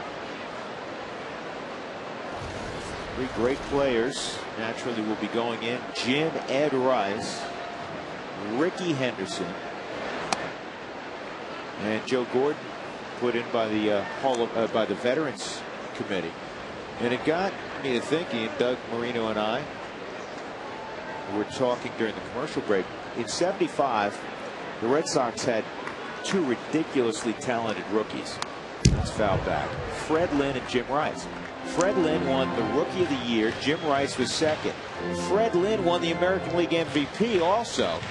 Jim Rice was 3rd in the MVP voting in 1975 for the Red Sox. And a lot of pressure on Rice because he replaced Yastrzemski. Absolutely. This ball is a base hit to left center off the end of the bat. And Atkins has a lead knock here in the 6th. What I want to know is kind of a bonus athletic trivia question. Doug and I had to look this up. We had some guesses. We weren't right. Who finished 2nd in the American League MVP voting? So in '75? Yeah. So again, Fred Lynn won both. He won Rookie of the Year and MVP. Jim Rice was 2nd in Rookie of the Year and 3rd in the MVP voting. That's how talented they were. Who was 2nd in the MVP voting? Brad Hopp takes a strike. Somebody from Oakland? No.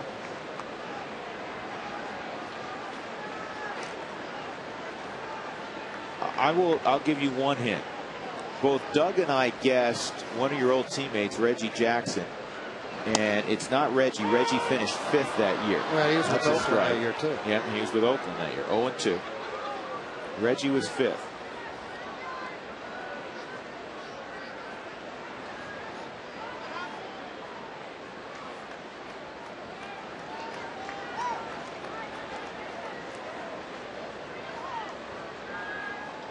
Brad drives it right center field on 0-2 pitch. Atkins around second. He's headed to third. First and third. Nobody out for the Rockies. And it happened so quick. Bochy doesn't have anybody up in his bullpen to try to rescue the young left-hander. I know it's only 4 hits, but you got first and third and nobody out. And a guy who hit a 3-run bomb against Sanchez his last time up, Tulowitzki, marching to the plate. Fastball versus slider, and that's where Brad really got the hands in and then out and extended on the pitch and drove it to right center. Righetti will visit on the mound to talk about Tulowitzki, then Ryan Spilborghs, and a right-hander. It appears to be Metters up in their bullpen. Excuse me, Miller, former Rocky, up throwing in a bullpen.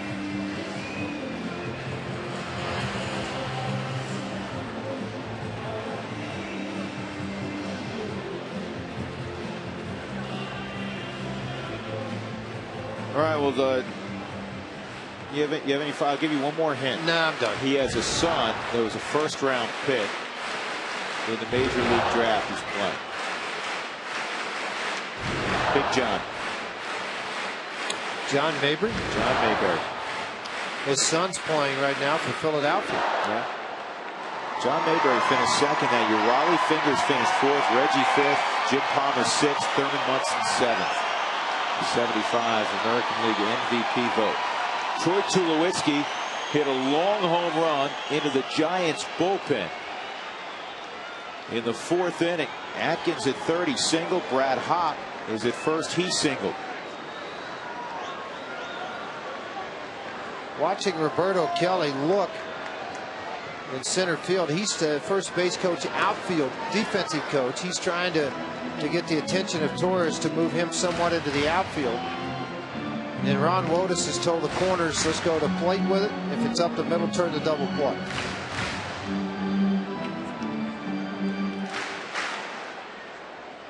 There's Ron Wotus, the bench coach for San Francisco. Tulowitzki 4 for 11 lifetime against Sanchez. And that missed 2-0. So now Tulo right where he wants to be. He can sit dead red here. If they bring in the right-hander Justin Miller to come in to face Spilborghs, if Jim Tracy would like, that'd be a great time to put Seth Smith in the ball game and let him pinch hit left against right.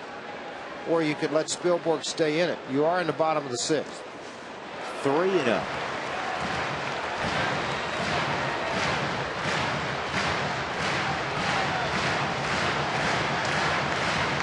You have a couple options, George. You could go Gonzalez also, because defensively you're going to put him in the game, and then you keep Smith back for late, which is where you'd like to utilize him if needed. Well, 9 wild pitches by Sanchez. That's second in the National League to Daniel Cabrera, who has 10. 3-1. Didn't anticipate a 3-0 curveball at 76 miles an hour. And threw it for a strike.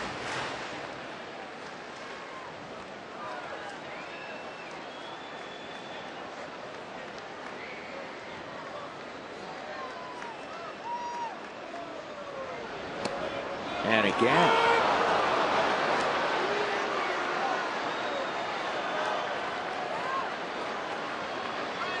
Boy, if you can't assume fastball 3-0, you certainly couldn't there 3-1. 2 good pitches by Jonathan Sanchez. Rockies ahead 3-1, trying to get that run back at the very least. And this will get it done. Pulled to left field, it's going to drop. One run is scored. Hop goes to third. Into second with a double is Tulowitzki. He has driven in all 4 tonight for the Rockies. have a ball game. Troy Tulowitzki, 44 RBIs now. Too many curveballs after watching two of them on 3-0 counts go to 3-1, 3-2. He just sat back and dropped the head on this baseball and pulled it down the left field line and kept it in fair territory. Sanchez is going to leave losing 4-1 as they go to the bullpen and bring in the right-hander Miller. 4-1.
Single, double to run Jonathan Sanchez. Atkins, Hop, and Tulowitzki.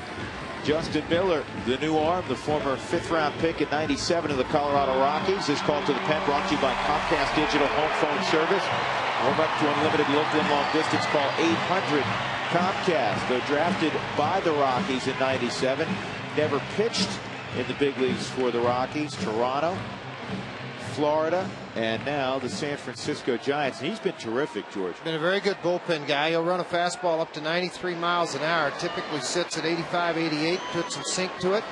You'll see a slider the other about 40% of the time. That is his out pitch. Ryan Spilborghs takes the slider for a strike on the outside corner.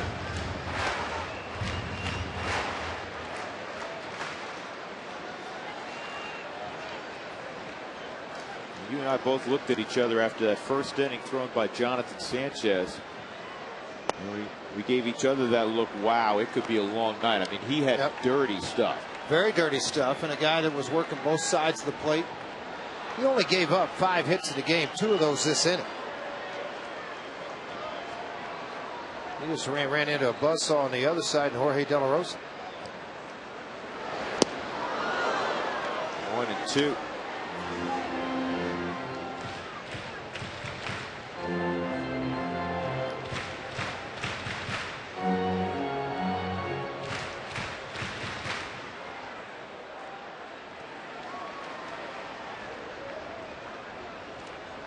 Two in scoring position for Spilborghs. Infield halfway, and the strikeout by Miller. Miller has inherited 35 base runners. Only 11 have scored. Success rate of 69%. Anytime you're in that 68 to 75% range, you're in pretty good shape.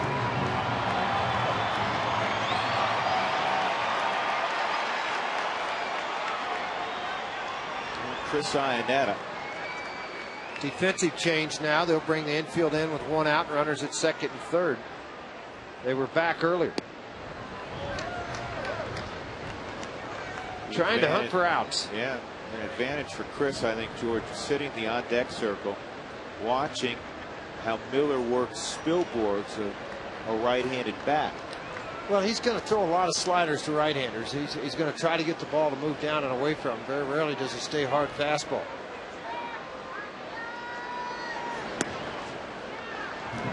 And I don't think they really care if they walk him with De La Rosa in the on-deck circle. Jim Tracy talking to De La Rosa now and telling him, you know what, take till you get a strike, make him throw you a strike, don't swing early in the count.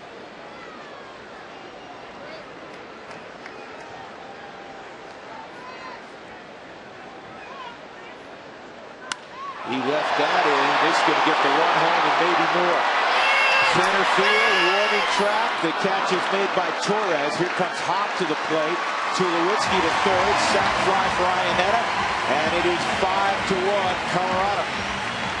RBI number 37 for Chris Iannetta. Just threw him a cement mixer right in the middle of the plate. Yeah, again, I think if he wanted to swing the ball down and away out of the strike zone, fine, so be it. But he left it right out in the middle of the plate. Iannetta just made him pay for it and drove in the run. All started with Garrett Atkins getting a leadoff single. Both times the Rockies have put points on the board here, it's been with leadoff men getting on base. Back in the fourth inning, Helton's base hit, a walk to Atkins, and a 3-run home run by Tulowitzki. Then the leadoff single by Atkins, backed up by Hop, and then the double by Tulowitzki.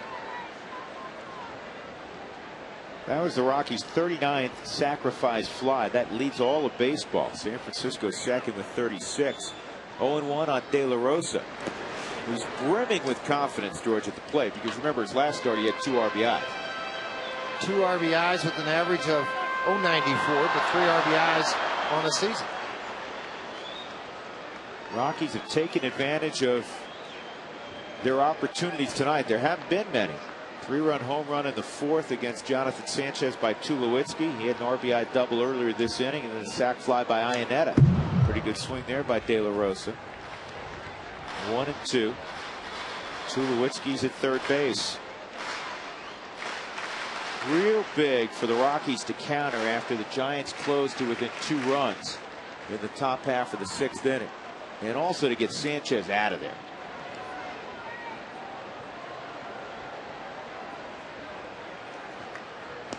And De La Rosa strikes out, but the Rockies get 2 in the inning. 3 base hits. Tulowitzki a 4-ribby ball game. 5-1 Colorado.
Sideline report. Hey, Alana. Hey, Drew, thanks very much. A little bit more on Nate Shearholtz. He was selected to the 2008 Olympic baseball team, And in a preliminary game against China in the 6th inning, there was a little bit of a brawl after he had an altercation with backup catcher Yang Yang of the Chinese team. In fact, it was a bench-clearing brawl for both teams. It was the game in which China manager Jim Lefevre was ejected from the game. I'm sure you guys remember a little bit more about that. I'm sure something that Nate doesn't want to be remembered for, but an interesting event in the last year of baseball anyway so far in the Olympics, guys.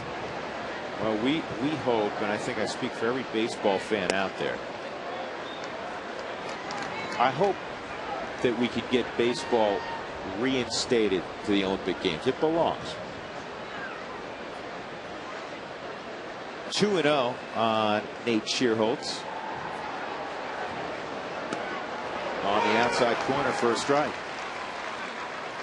George, here's one that may surprise you. Troy Tulowitzki with 4 RBIs tonight. That's a career high. Really? Yeah, that's what I said. I figured at some point he had at least 4, but he had 3 on 9 occasions, never 4 till tonight. And that's another strike. 2-2 on Schierholtz.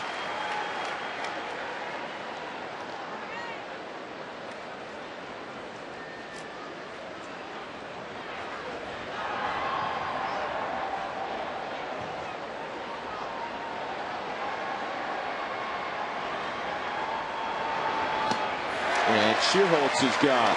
Another strikeout, number 7 tonight for De La Rosa. Well, the first 15,000 to the gates on Sunday, July 26th, will receive a reusable lunch cooler courtesy of King Soopers. To purchase your tickets to that ballgame when the Giants are in town, that's tomorrow, July 26th. You get the reusable lunch cooler courtesy of King Soopers. You can get those tickets at one of the outlets or go online at ColoradoRockies.com. Drew, that'd be perfect for you to take to the rodeo when you have the Shetland pony race again. That's a great idea, George. It would be. For the fans that missed, my partner pulled he pulled a muscle in his leg. I'm not on the DL, though. Not on the DL, while in a barrel racing thing, or whatever it was, at a friend's ranch. Peaceful Valley. Peaceful Valley Ranch place. On a Shetland pony. It was not a Shetland pony. Told you, he's got 30 hands horse, George. Gapper, and it'll drop in for a base hit. Second hit of the night for a rebate. Matt Downs coming up. Time for our Geico quote of the day. We've often talked about the age of youth, and now we have it more than ever. We should say 3 cheers, because where would the game be without these kids? Youth has rejuvenated the whole big league picture. Nobody wins these days unless 1 or 2 of them come through. Charlie Fox, way back, the Giants manager, just popped up and over the Rockies dugout and out of play.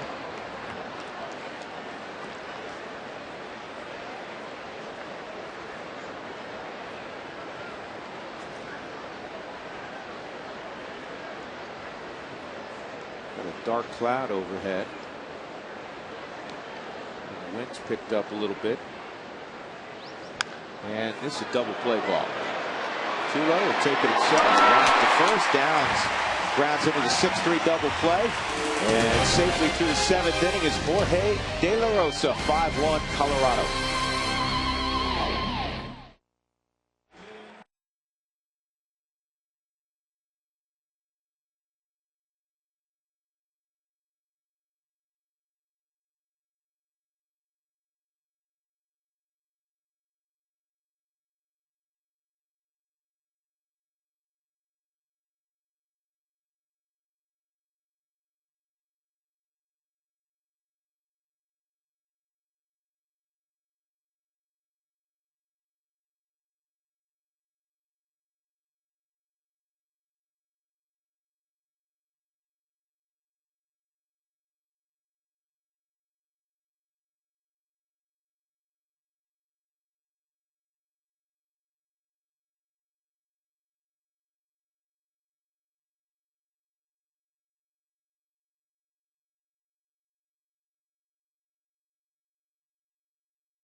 AT&T, the nation's fastest 3G network. AT&T, your world delivered. Another pitching change to tell you about. This call to the bullpen brought to you by Comcast Digital Home Phone Service. Warm up to unlimited local and long distance. Call 1-800-COMCAST. Sergio Romo. Here's the new pitcher. Now, this was a heck of a find. And again, last year he came up and pitched very well. He's battled a couple of injuries. He hadn't been in that many games, 18, trying to come back from those. He's had a couple of blow-ups. But last year when he came up, he really pitched well for this Giant bullpen.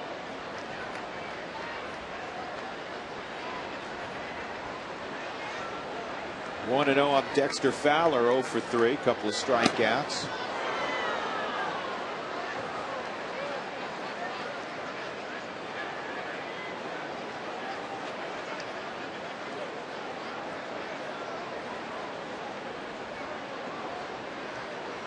Fowler leading all National League rookies in walks, stolen bases. He's second in hits, second in runs scored.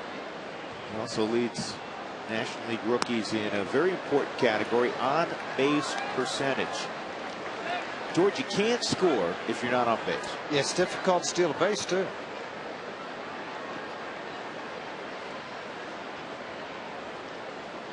Three 3-0, and that's at the knees.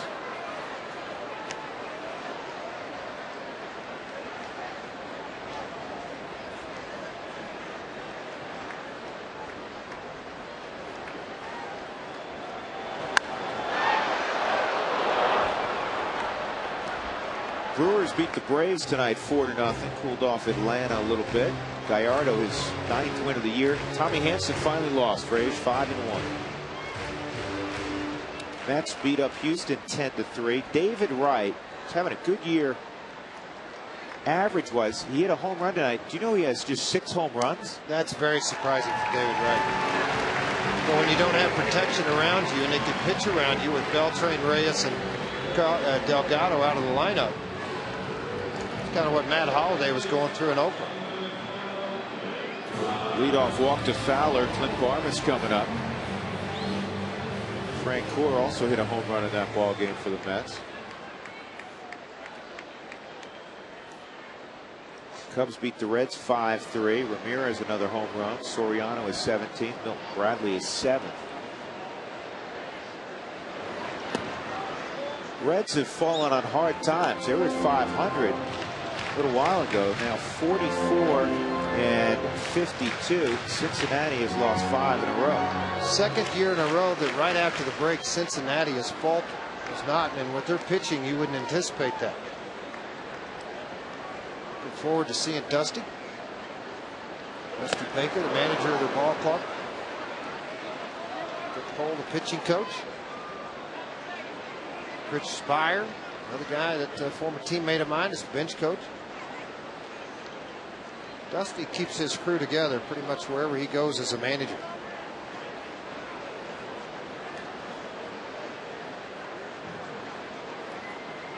One ball, one strike on Barnes. He walked his last time up.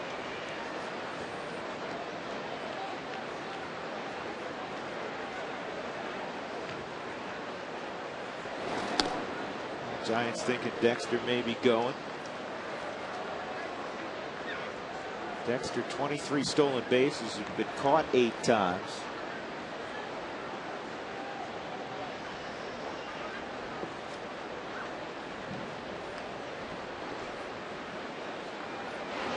Not going, and that pitch misses. 2-1. Phillies pounded the Cardinals today 14-6. Jimmy Rollins hit a grand slam, his 9th home run. Shane Victorino hit his 7th. Matt Holliday had another nice ball game, though, a couple of doubles.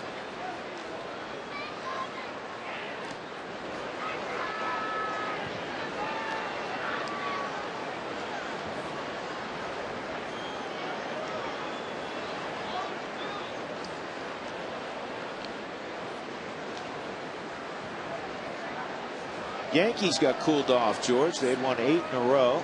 Lost tonight to Oakland 6-4. And it started to run away a little bit with the American League East. They'd separated themselves from Boston. Runner going, it's fouled off. Fowler will have to come back.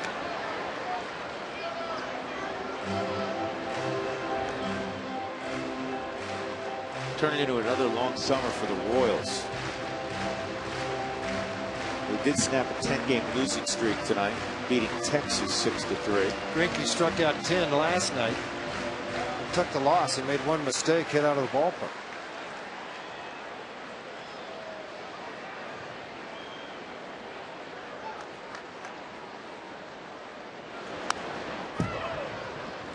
Won again, the Angels. They've won 8 in a row.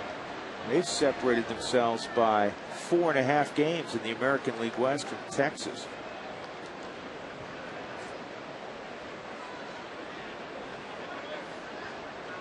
Beat Minnesota tonight 11-5. Talking about the Angels. Boston picks up a game on the Yankees. They won 7-2.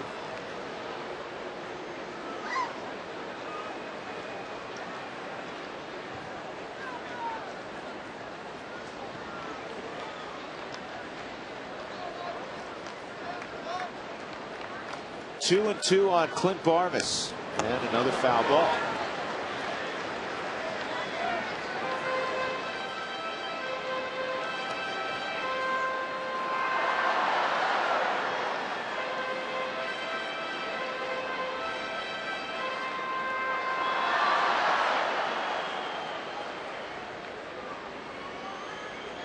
Five runs, 5 hits for the Rockies, a run on 6 hits for the Giants.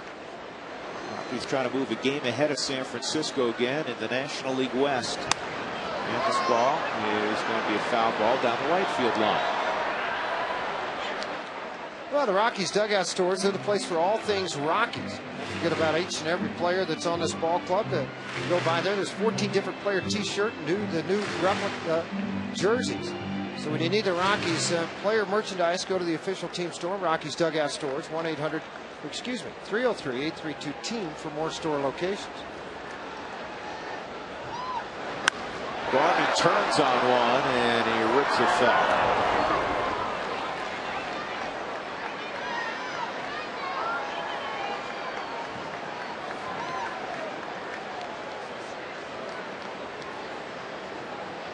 Tampa Bay beat the Toronto Blue Jays at Rogers Center 10-9 in 12 innings.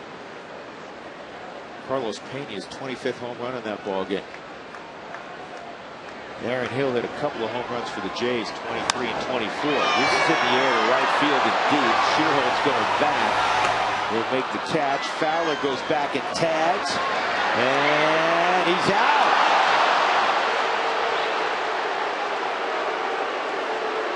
Great throw by Nate Shearholt. Right on the money to Edgar Renteria. 4-run lead. It's worth the gamble by Fowler to try to get into scoring position with Todd Helton coming to the plate, one of the hottest hitters in the National League. The last couple of weeks, the ball driven deep to right field. Watch Shearholt's back to the plate and just spins and then just fires a perfect bullet. A little bit of an alley-oop, but it is right on the money. Dexter thought he got tagged high on the leg. Look at it one more time. You can see the reaction out of Shearholt's. You know, we won't see the reaction out of Shearholt. George, that was all on. He got absolutely no body behind that throw. Tells you the arm strength that he has in right field. That's why he's there. Turned into a very, very good player.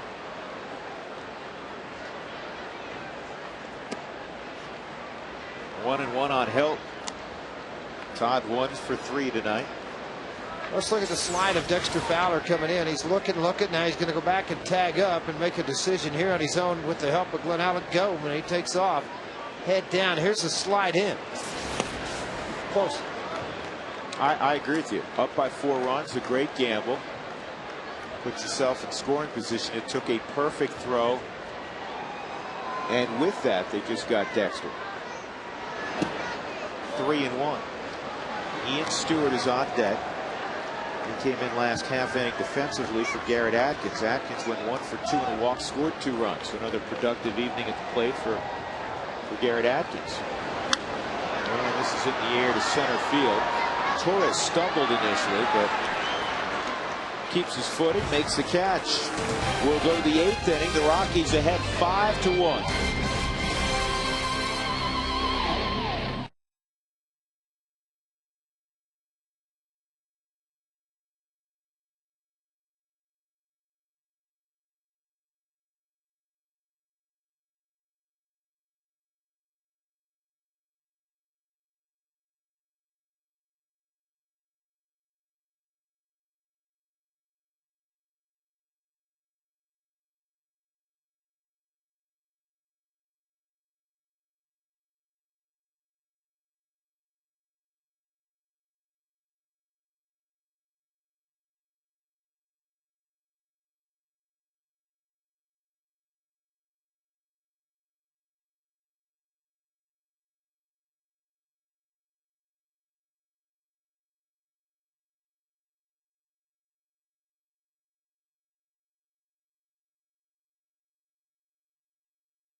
The run on just 6 hits. He has struck out 7. Aaron Rowan is the pinch hitter in the pitcher spot. He hits it in the air on the first pitch to Dexter Fowler. So normally the everyday center fielder for the Giants, battling an arm injury, which is preventing him to throw. But he can't swing the bat. He's gone. 1 gone in the 8th. Then Randy Wynn will come up. Randy is 0 for 3 at the plate.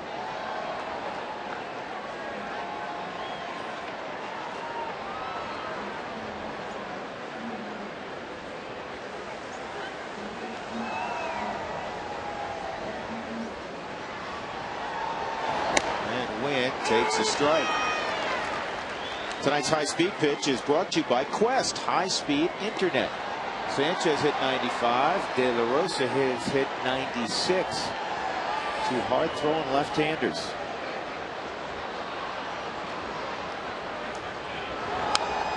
And that fastball at 93. Foul back. Still plenty of zip in the arm of De La Rosa. That last pitch is 95th. 71 strikes tonight in 95 pitches by De La Rosa. Total dominance, and again, that's the pitch right there. And again, Wynn goes down and gets this pitch and drives it into left center field. Probably going to turn it into a triple. He will turn it into a triple as Spilborghs gave chase to it. But on an 0-2 count, too much of the plate with that breaking ball, but it's been his out pitch the entire night. And Randy Wynn had struggled. He struck out on the 4th inning on that exact pitch. You don't think he was sitting on this, do you? Well, I think it's a bad pitch. Look where it is. I mean, it hung up into the strike zone about 4 inches above the knee on an 0-2 count versus being down in the strike zone.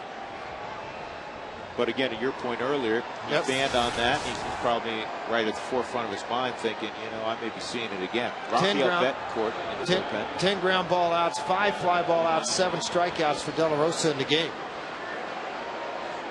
Tracy's going to pop out of there. It's been a great evening for Jorge De La Rosa. And Jim Tracy will remind him of that, I'm sure, as he takes the baseball and hands it to the newest Rocky, Rafael Betancourt.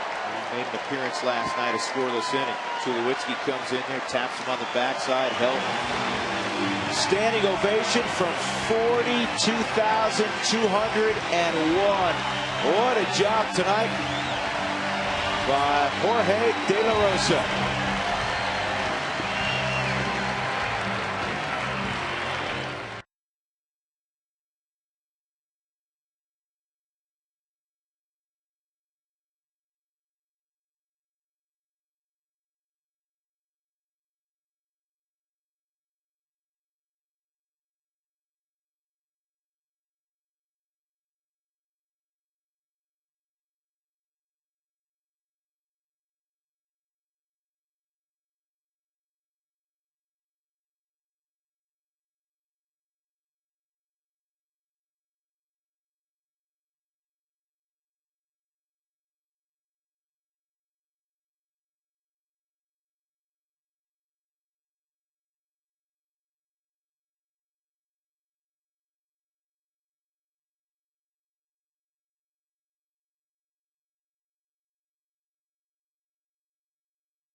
Time and money.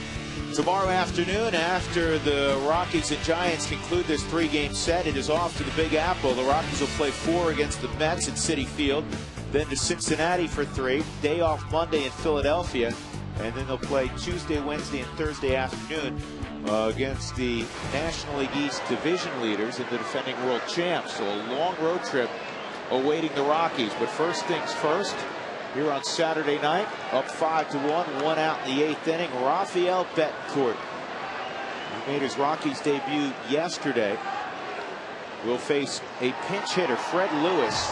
He'll step in for Andres Torres. So Lewis, who had a big night yesterday. Infield's back. And a check swing foul ball. The opposition's hit .234 against Betancourt in his career. In 09, they've hit just .225.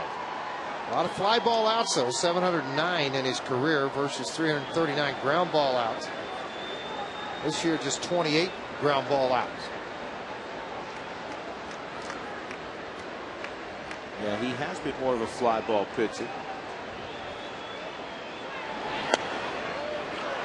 Ball misses, and the Rockies typically, prefer to go after naturally Coors Field guys that, sinker slider type guys, but there's been a trend for more power pitchers, especially on the back end of the bullpen. And Betancourt has a long and very, very good track record throwing the 8th inning.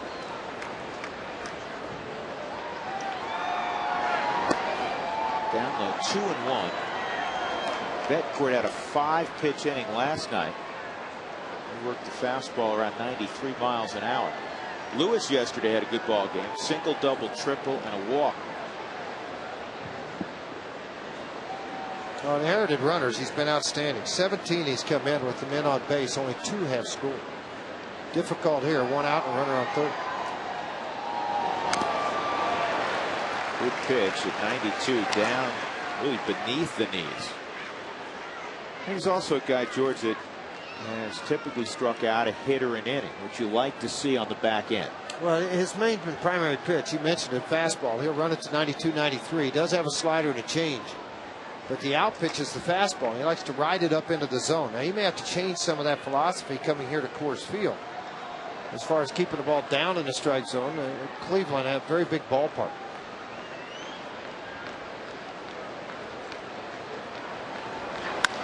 Ground ball to short. He'll get the run home. 5-2 as Tulowitzki throws out Lewis.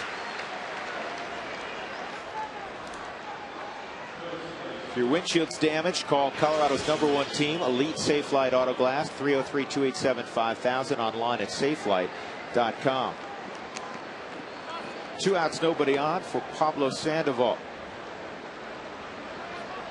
So the book is closed on De La Rosa. 7 1/3. He allows 2 runs on 7 hits. Struck out 7. Did not walk a batter. And he is in line for his 8th victory. And if everything holds up, he'll be 6-0, George, with a mid-2 ERA over his last 6 decisions. Is that any good? Man, what more could you ask for? I mean, this kid has come on when everybody was ready to release him, trade him, get him out of here, throw him into the bullpen, send him to AAA. And about that time, he turned the corner.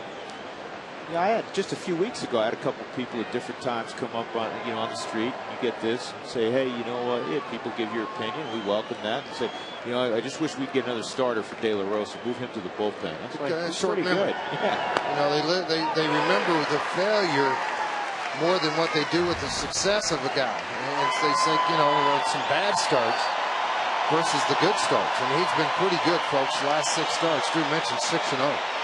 And you also look, Betancourt's ahead 0-2 on Sandoval. How many guys could you go out and get that have a mid-90s fastball plus changeup plus curveball slider? Betancourt strikes out Sandoval. Nice job by Rafael. Middle of 8, the Rockies ahead 5-2. Nice job by Betancourt.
After Fowler trying to tag and move up on the long fly ball. That is brought to you by the Mercedes-Benz. You must experience the amazing new E-Class. Bottom of the 8th inning. Ian Stewart will lead it off for the Rockies. New pitcher is Merkin Valdez for the Giants. Fred Lewis, who pinch hit, stays in the ball game for Andres Torres. Randy Wynn moves from left to center, so it's Lewis in left and Wynn in center field.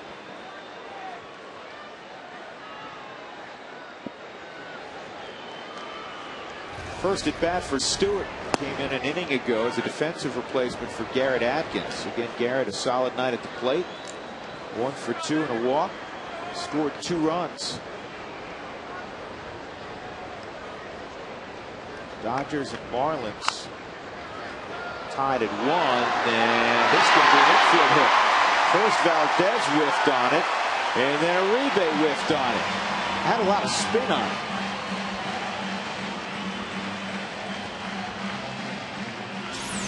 Saw Valdez earlier. Guy's got a pretty good arm right out over the top, off the end of the bat. He goes to get it, doesn't get down on the baseball, actually jabs at it, and Uribe knows he's going to have to barehand it to make the play. He couldn't get a hold of it. Right off the end of the bat. That thing's spinning like a cue ball. With Massey on it. So Stewart with an infield hit, and Brad Hopp at the plate. Brad singled and scored in his last at bat. Threw out a hit last night also. Brad 1 for 2, hit by a pitch.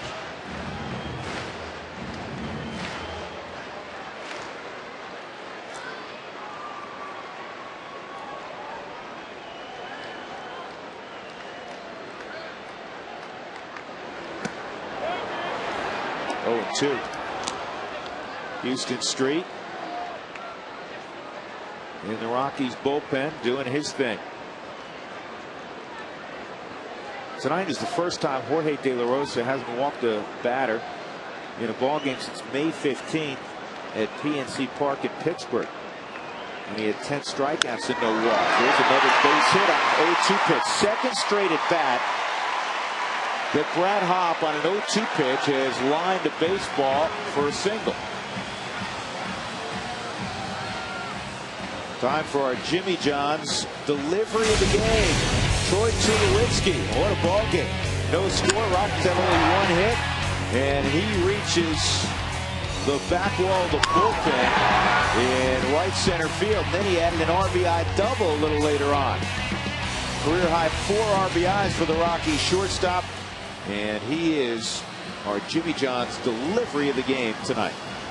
Well, he has provided us with our Jimmy John's delivery of the game. And then he comes up with more traffic.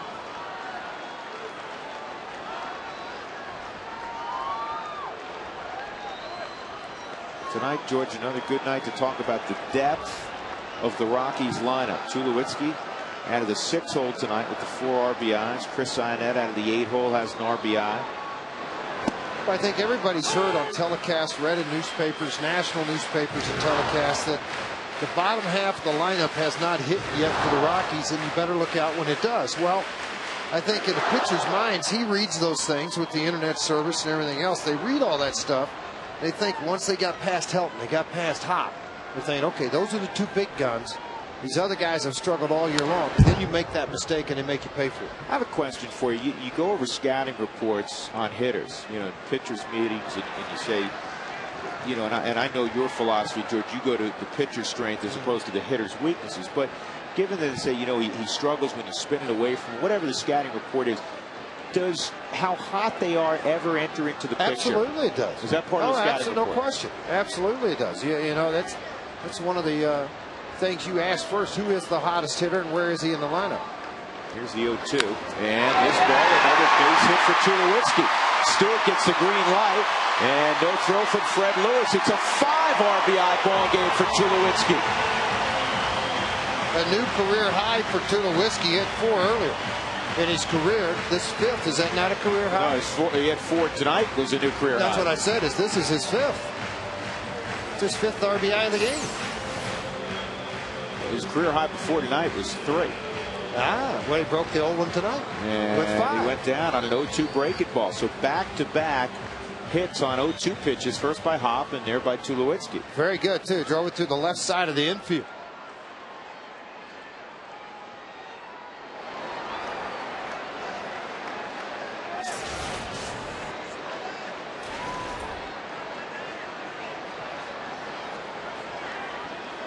Spilborg's at the plate.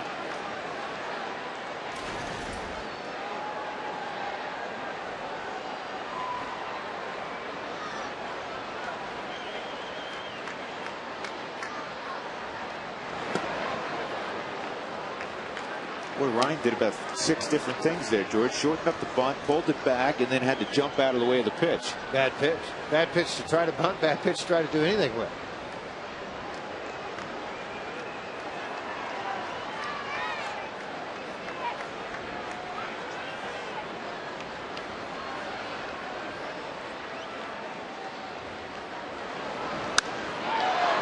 Line foul.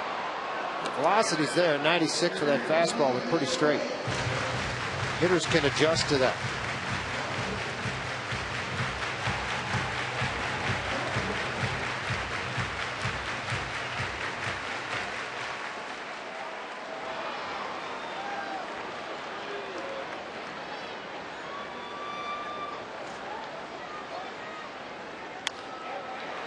Bouncing ball to second, downs for 1. That's all they're going to get. Spilborg's runs too well. Ball was not hit that hard, so it'll be first and third for Iannetta with 1 out.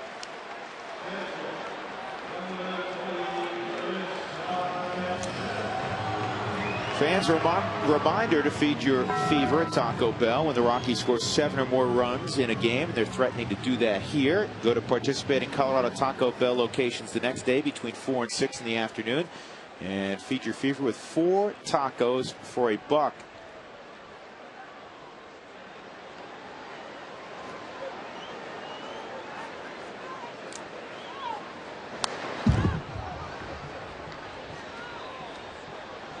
(6-2) Colorado.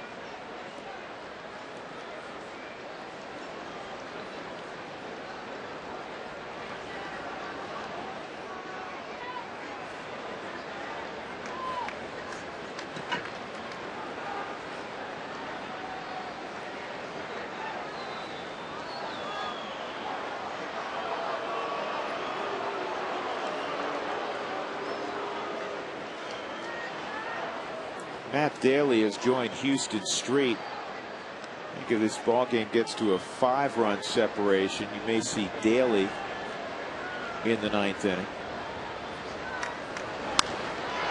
That's foul ball. It comes down to whether the closer feels the inning of work with doing good or not. And with a day game tomorrow, so it's a quick turnaround, a lot of times they won't take the work. They'll just throw a light bullpen. And it becomes a non-save situation.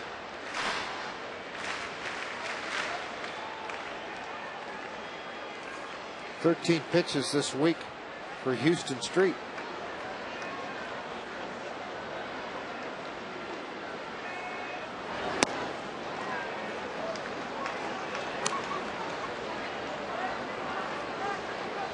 There's Seth Smith. He'll hit for Betancourt.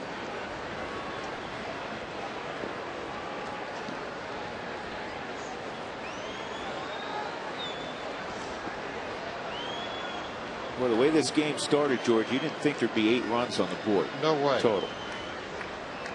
Sanchez pitched exceptionally well. This ball down the line. It's a fair ball. Spilborg's headed to third. Iannetta to second.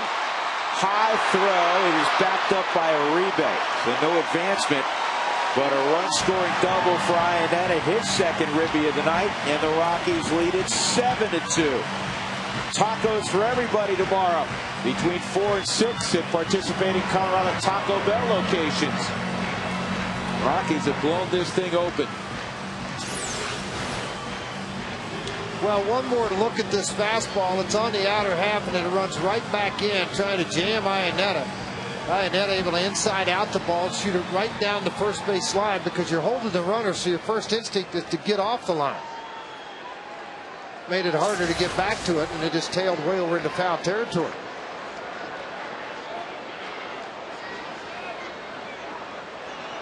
Infield in, Seth Smith, who is tied with Nate Shearholtz for the most pinch hits in baseball. And this ball in the air to plenty deep right field. This will get another run home. Good situational at bat by Smith. It is 8-2 Colorado. Spilborg scores. Ionetta tags and moves up. So a sac fly for Seth Smith. And Mr. Late Night adds to his RBI total. That is his 28th of the year.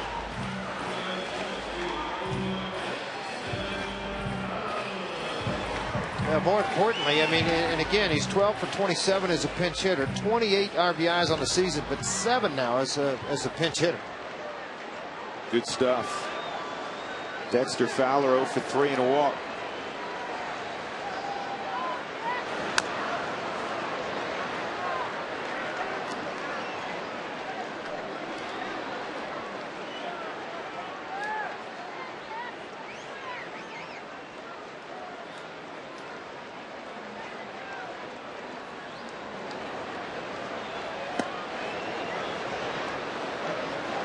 You know, George, this game's not over, obviously. The Rockies are in great position, up 6 runs heading to the 9th inning, pending the outcome of this at bat. For me, this was the swing game, not that tomorrow's automatic, but you have your number 1 and Aaron Cook going against a kid just brought to the big leagues not all that long ago, and Ryan Sadowski. Right. The toughest matchup was Friday. Matt Cain not matching up with Marquis, who got pushed back. Jason Hamill pitched very well. This, to me, was that swing matchup, though, at least on paper. Well, if you win this, obviously, this is the game that you felt if De La Rosa went out and did his job, will Sanchez crumple at any time, and he didn't really crumple. You know, I mean, the Rockies got lucky with the big hit by Tulowitzki on a 3-run home run. He only gave up 5 hits, 2 in the last inning he pitched. So he didn't pitch that poorly, but De La Rosa showed up huge. It allowed this ball club to be where it is. More patience by Fowler, his 2nd walk tonight, 52nd on the season. And the 8th man to hit here in the inning, Clint Barmas, will check in. But first, Dave Righetti to the mound.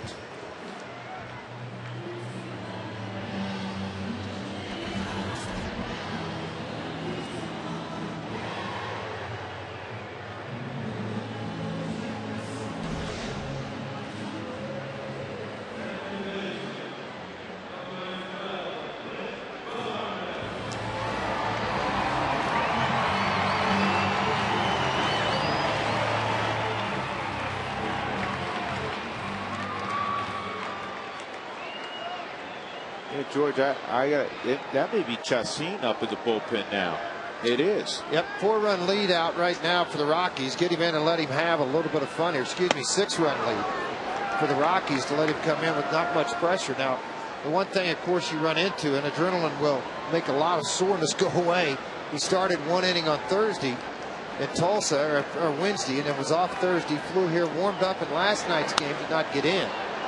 And if he can get loose in time with 2 outs, he'll come on to pitch the 9th inning here. So it's such a different makeup of getting loose for the game and getting out and prepared to come in out of the bullpen versus a starter. When you know 30 minutes ahead, you're going to play long toss, flat ground work, and go warm up off the mound.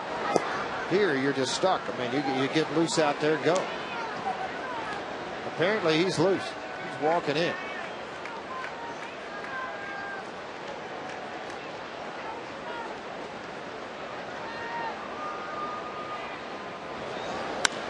This ball driven to right center field. Randy Wynn will get back and make the catch. So Barmas gave it a ride. That is the 3rd out of the 8th inning. The Rockies crossed the plate 3 more times, and they have an 8-2 lead. And coming in, Yolis Chacin to make his big league debut.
2.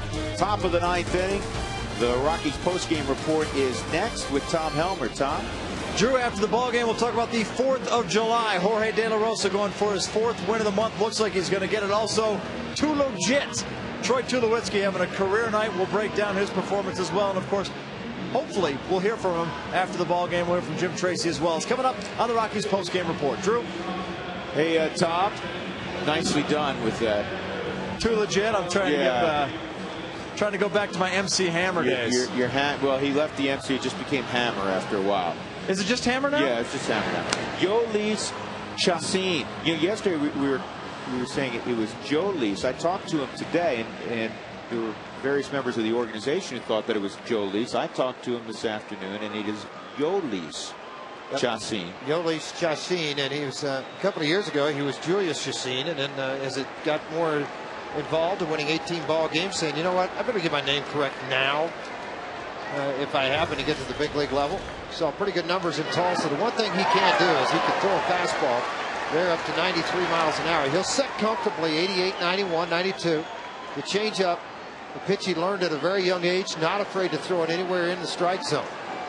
Benji Molina will lead it off. There's the curveball at 81. And even though it is a 6-run lead by the Rockies, Iannetta needs to run this game as if it's a 1-run game. Keep this kid focused and see what he can do with it. There's a nasty hook on the outside part of the plate at 84. And George, that was his 3rd best pitch. That's the pitch he's been working so hard on this year. Shortened it up the last 30 days. He's worked on that hard slider. That was at 84. That's the one pitch that they've added. It used to be curveball, fastball, and changeup. He's got plenty of fastball. I like that his first 3 pitches, George, were all strikes. Yeah, well, he'll do that. He doesn't walk people. 30-plus walks in over 100 innings. Now, tonight, folks, he may walk a couple. That would be expected. You are so amped up in your first major league game. You've watched the games on TV. You've watched SportsCenter highlights of Benji Molina. You've watched Renteria your life. And to get the opportunity to come in and face these guys at a very young age, you're pretty excited. And he got his first man out, Benji Molina, on a ground ball to short. And that'll bring up Edgar Renteria. Maybe a couple of the butterflies disappear.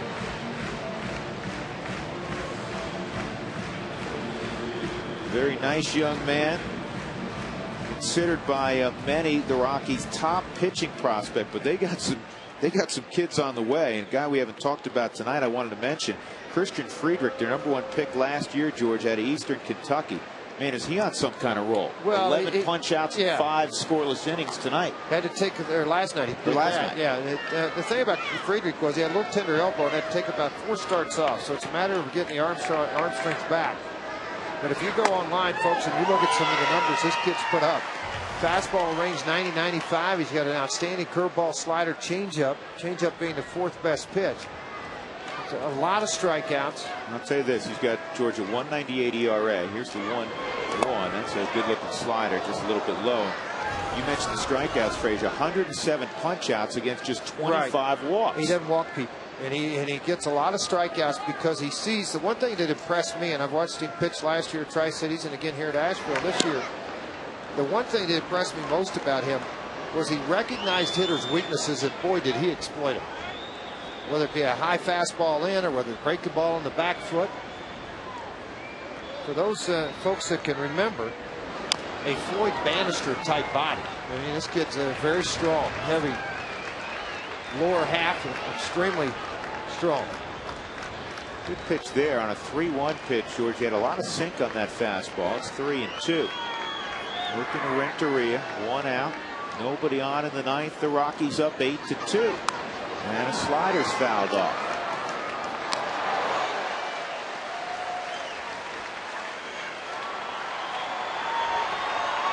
I think a lot of good teams do this, George. They end up taking starting pitchers when they're ready to go to the big leagues. They put them in the bullpen initially. And he misses there, so he walks Edgar Renteria. Well, I think one thing you do is you put him in a 5th or 6th inning or games like this and let him go pitch. And the one thing you battle against is they get stronger and they get more confident on the mound. Then you give them bigger responsibilities.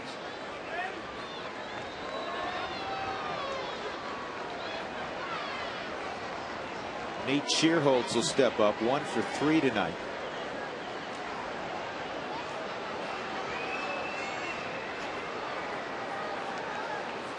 Helton will play behind Renteria, and that pitch in there for a strike.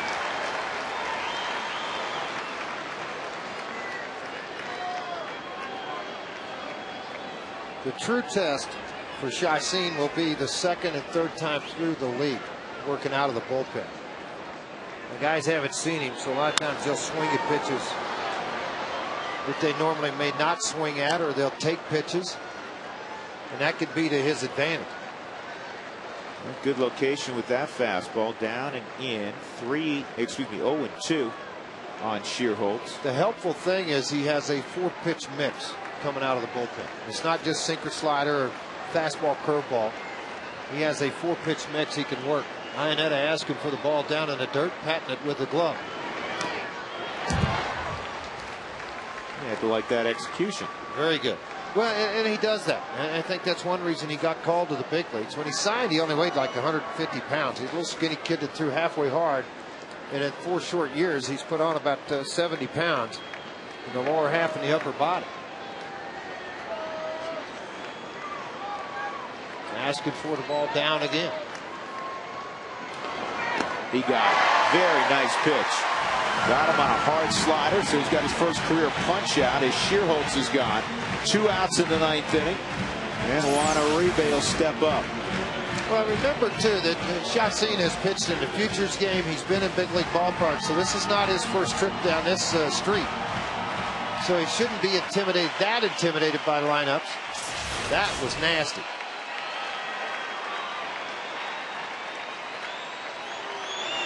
And Uribe fouls it back. Remember, Chacín last year was 18-3. I can vouch for this 10-1 record at Asheville with that short porch, just 290 down the right field line, 312 in right center, and 348 in dead center. To be 10-1 in that league, that was outstanding. That's a hitter's league.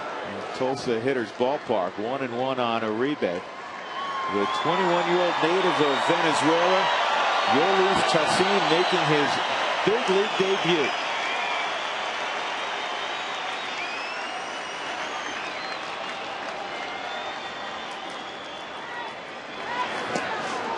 It looked like a changeup, and Iannetta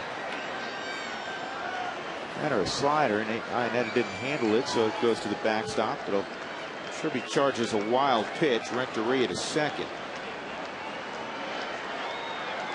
And official score indicates it is a wild pitch. 2 balls and a strike on Juan Uribe.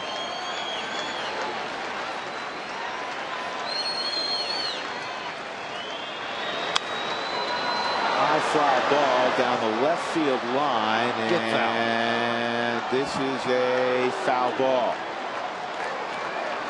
Not by a lot. Juan Uribe stood at home plate to see, and I'm sure the heart sunk a little bit on Chacín on the mound. You'll at least watch it. An inside fastball that just went deep. Iannetta with a big smile on his face. And the ball was fouled just by inches.